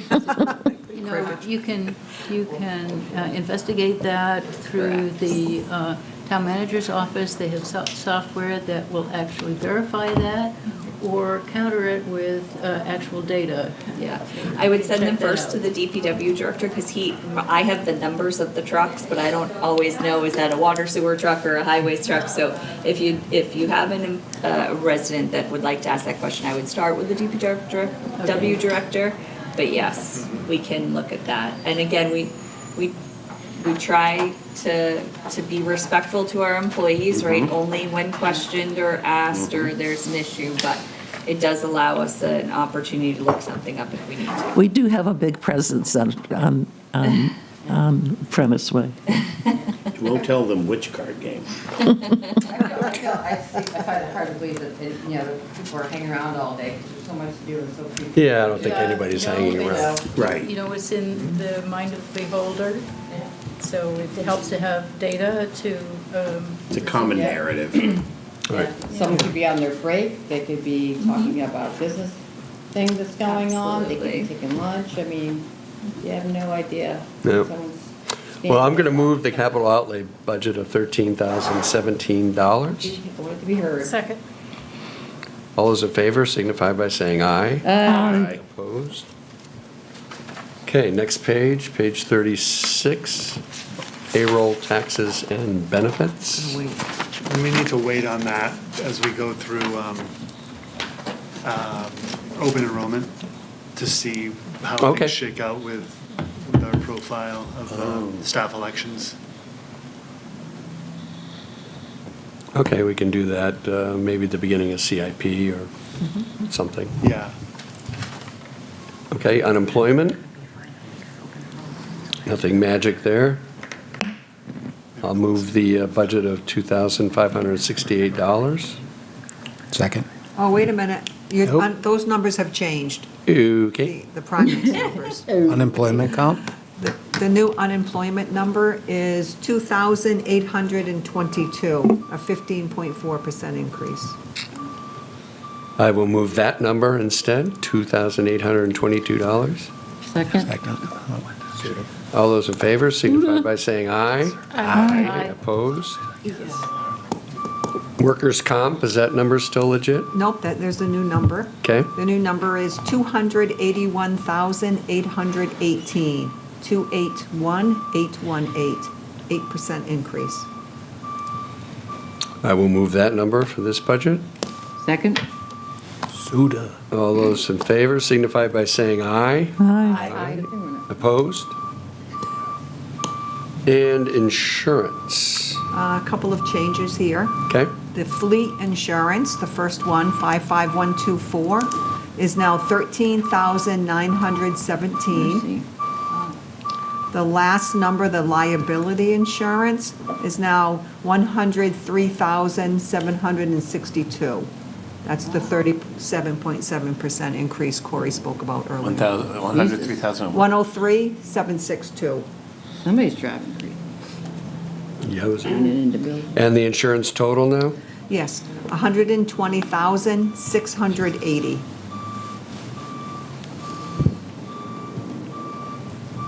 I will mo- 36.5% increase. I will move that number. Do I hear a second? Yeah. Second. All those in favor signify by saying aye. Aye. Aye. Opposed? Will there be an update to this after you have that All call with him, Corey? If there is an update? I will, for sure that. Like and to it's- oppose. And if once I hear and we get an explanation of it, we'll definitely convey it. Okay, thank you. I've been watching my email. I know. Refresh. I was actually looking on the city and town So before we rest on our laurels, as every Notes. year, we ask the subcommittees to review their CIP items. So I'm going to assist Amanda in that regard. On page 9 is and at this point, we're not discussing them, we're just sort of highlighting them so that you can ruminate on them and not be surprised on CIP night. But this is the ADA Capital Reserve Fund. Generally ask for $25,000 every year. And this is, right now, the plan is to have this be paid for out of fund balance. So we would still do it, but there would be no impact, current impact to the taxpayers. I thought This- this did this- this last year. It's I'm every sorry? year. Every year, it's a Every year. revolving fund, just like. We do it every year. I mean, for some Oh. reason, the, Okay, because I thought it was automatic. it's not automatic, we still have to vote on it. And for some reason, it doesn't continue on out, but I'm going to actually draw a line, because I think the committee has shown that they support it, and we use the money to very good use, so. Page 12 is a proposed space needs assessment proposed by the Facilities Committee and managed by the Planning Department, but also heavily invested by the various departments, particularly Public Works and Police and Fire, that use building space in town. And basically, we did the analysis a couple years ago on the condition of various buildings in town. This will supplement that by assessing the space usage of not only current buildings, but also buildings that may be vacated due to 10 Hampton Road coming online for Parks and Rec, and then the new public safety complex being implemented at some point. So this study will analyze those space, the buildings that we have, the space available potentially, and then the usage. Effectively trying to minimize our need to build new structures and facilities if possible, or at least maximize the use of space that we currently own. So this, if you recall, in the Public Works budget, there's a $100,000 maintenance project line item that we typically fund for them to do various projects around town buildings. And this money would be taken, $50,000 would be taken out of that line item.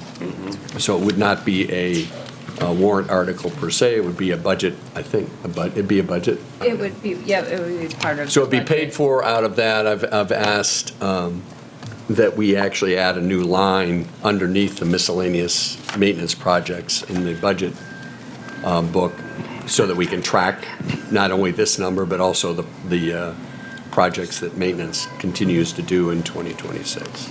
I'm sorry, is it going to be paid out of what? There's a current line item for $100,000 under Public Works General for maintenance projects, Okay. if you recall. Mhm. This How do you $50,000 will pay be taken Paul? out of that. Okay. And so Public Works. but they will only have $50,000 to do various projects. Right. And they're all full aware of it, and it's been discussed.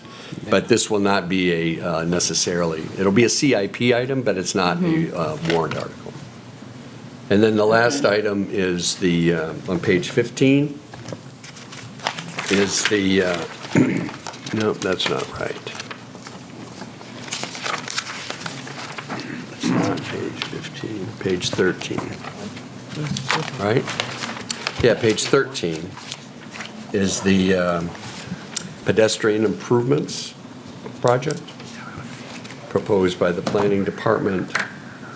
And that's again, pretty self-explanatory, but if you would read that in advance, that would be a fairly sizable warrant article to continue to improve the accessibility of various portions of our town.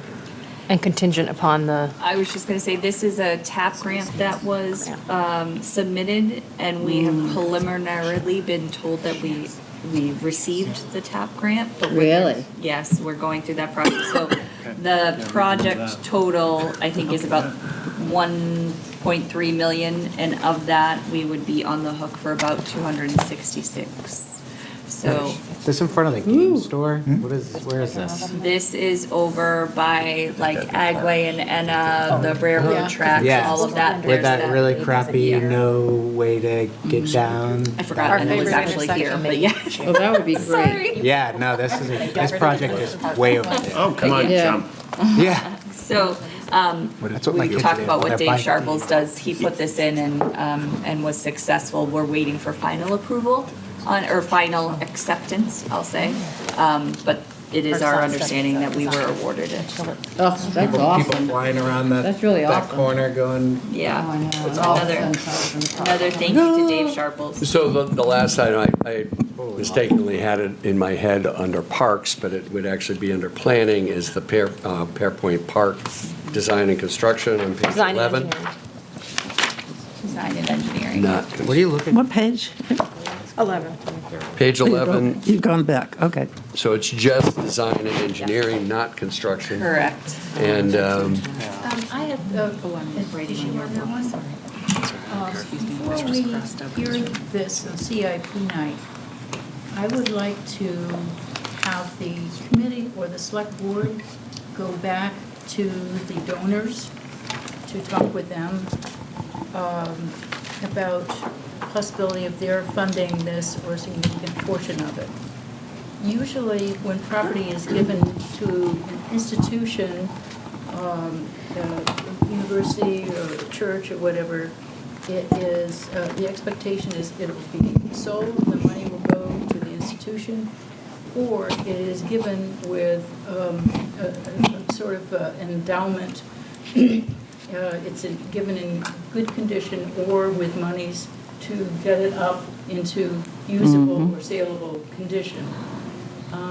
This gift is a gift that keeps on taking, from my point of Yep. view. I agree.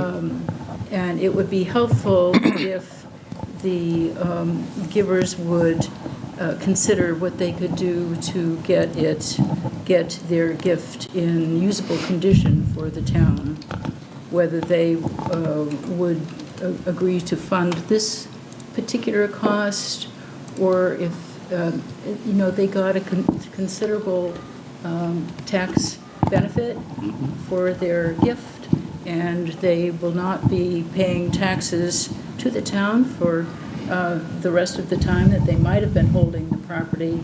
So it would be a lovely thing if they were encouraged, out of that benefit they've received, to give something to the town to make that property more useful to the town.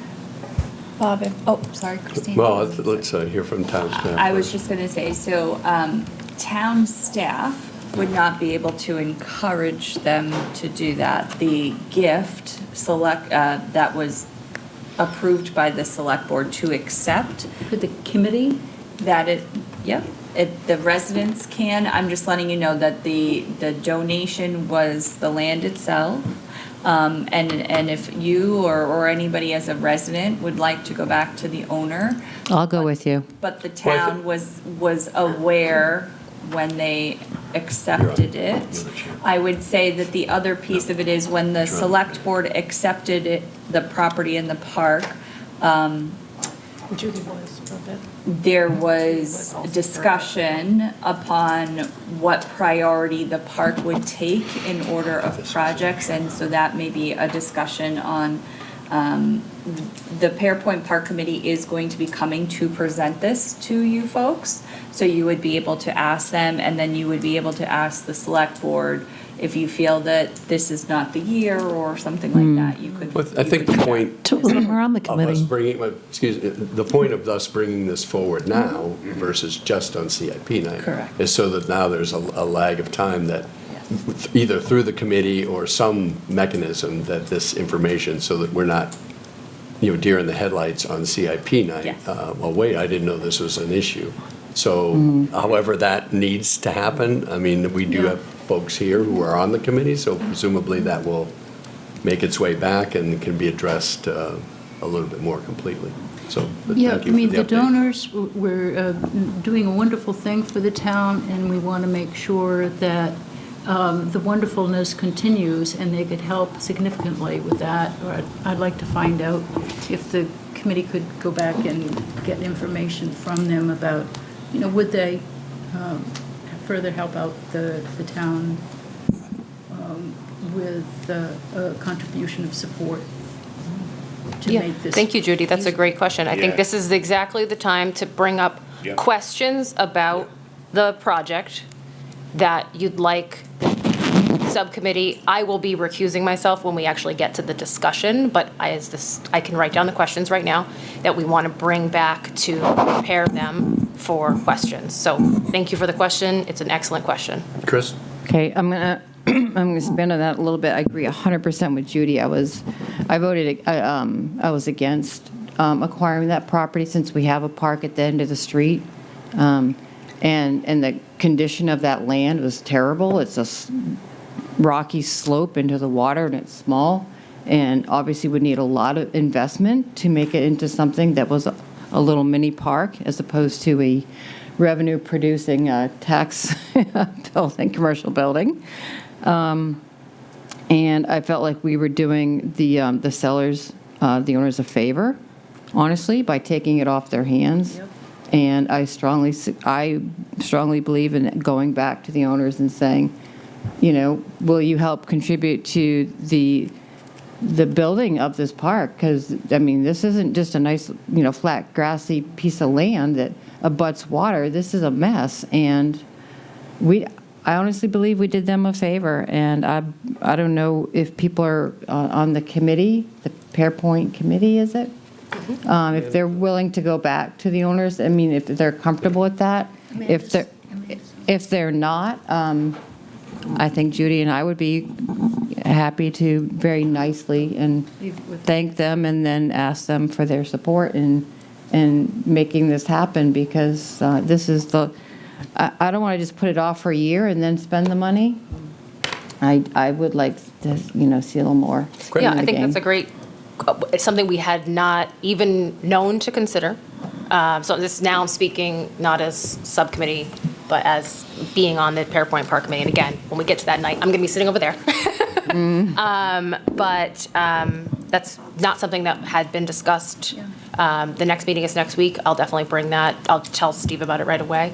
I do know, so please read the whole CIP item. Any more questions, please let us know ahead so that we can prepare. The explanation here is really good, so please read the whole thing. And please note that the ask is not intended to be for construction. So it should not say construction at the top. This ask is supposed to be intended for design and engineering only, and then construction, it is the full intention of the committee to do construction via non-tax measures. So just to give the full context, it's written here as well, but I want to say that out loud, and I think Excellent. Fran has a question. That's great. Yeah, I have two thoughts. One is $35 to me is a pittance for what you need to do to get the project, $35. designed. $35. That's what, 35,000. Just design and That's engineering. just the design. you can spend $35 making copies. I mean, $35,000. Oh, I'm sorry. 3 zeros on the end. Okay. I'll pay for it. We agree with We wouldn't be a CIP item. Okay, the other thoughts I have are that I personally think that it's going to be very hard to get CIPs through, warrant articles through this year because of the increase in the total budgets. And it's, Surprised. well, you never know, but you never know. And I don't know, is there any other money in town that we could tap into for this, since it's not a regular department budget item?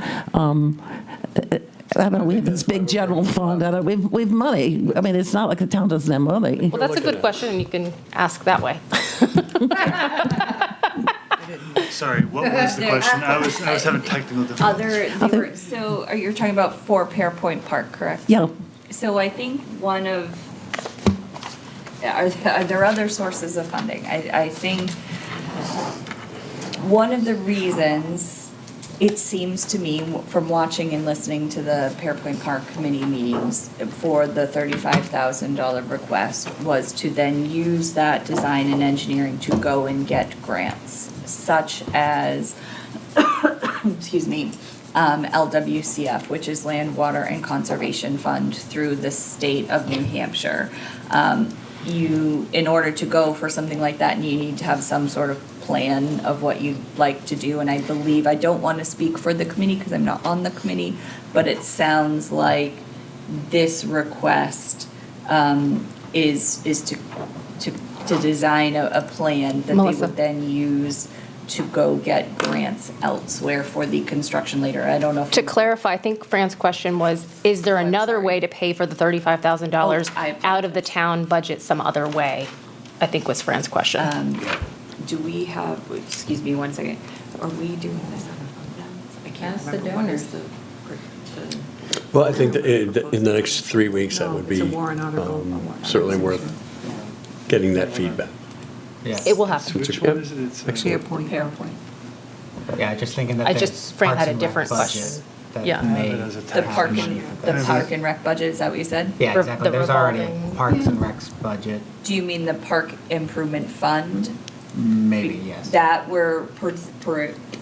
we are proposing to change the park improvement fund from the $100,000 request that we've had annually to 50.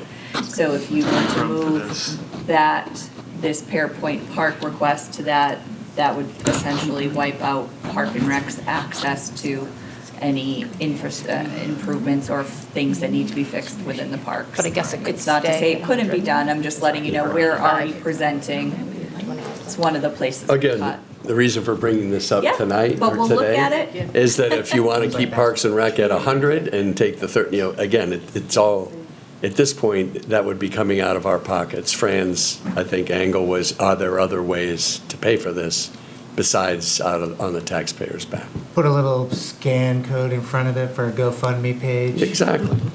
Every time you walk past it downtown. Well, so the committee is committed to, so the total cost of this is $40,000. The committee from now until town meeting, committed to, since the beginning of fundraising, it can't go for grants yet, so it has to be more of those dollar by dollar fundraising, committed to $5,000, and any additional dollar raised would drop this number by town meeting.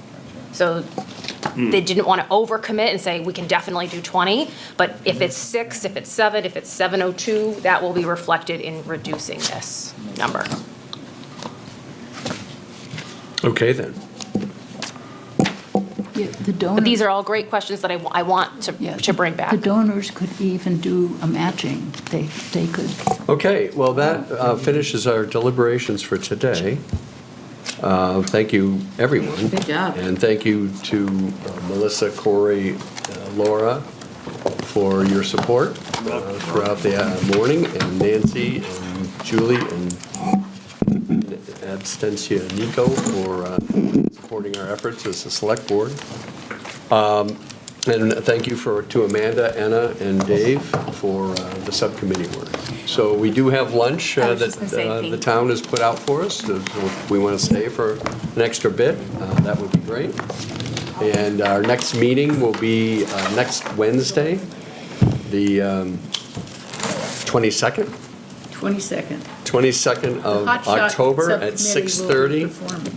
The fiery chair of that subcommittee, Judy Rowan, and her police and fire group will present that budget. And Should have walking music and like pyrotechnics. right, well, usually during the fire meeting, they'll have a call out miraculously. Here's the chair, every everybody, single- we bow every to single- Kelly.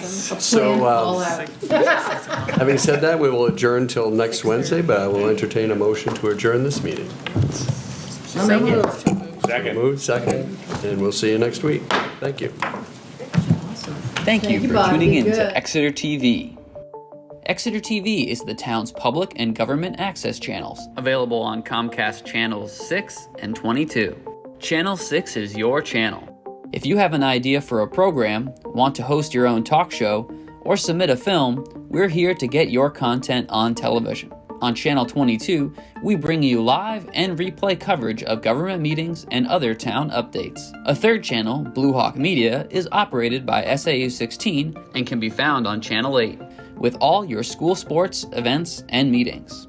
You can watch Exeter TV online at exeternh.tv, Apple TV, and on Roku. Find us on social media for extra content. Subscribe to our YouTube channel and hit the bell to get notified about live streams and new content. Tune in to our platforms every other Friday to watch the Exeter Biweekly Report, with recaps of recent events, updates from town departments, and messages from nonprofits in your area. If you head to our website, exeternh.tv, we invite you to sign up to our newsletter to receive monthly updates about new content, upcoming meetings, and more.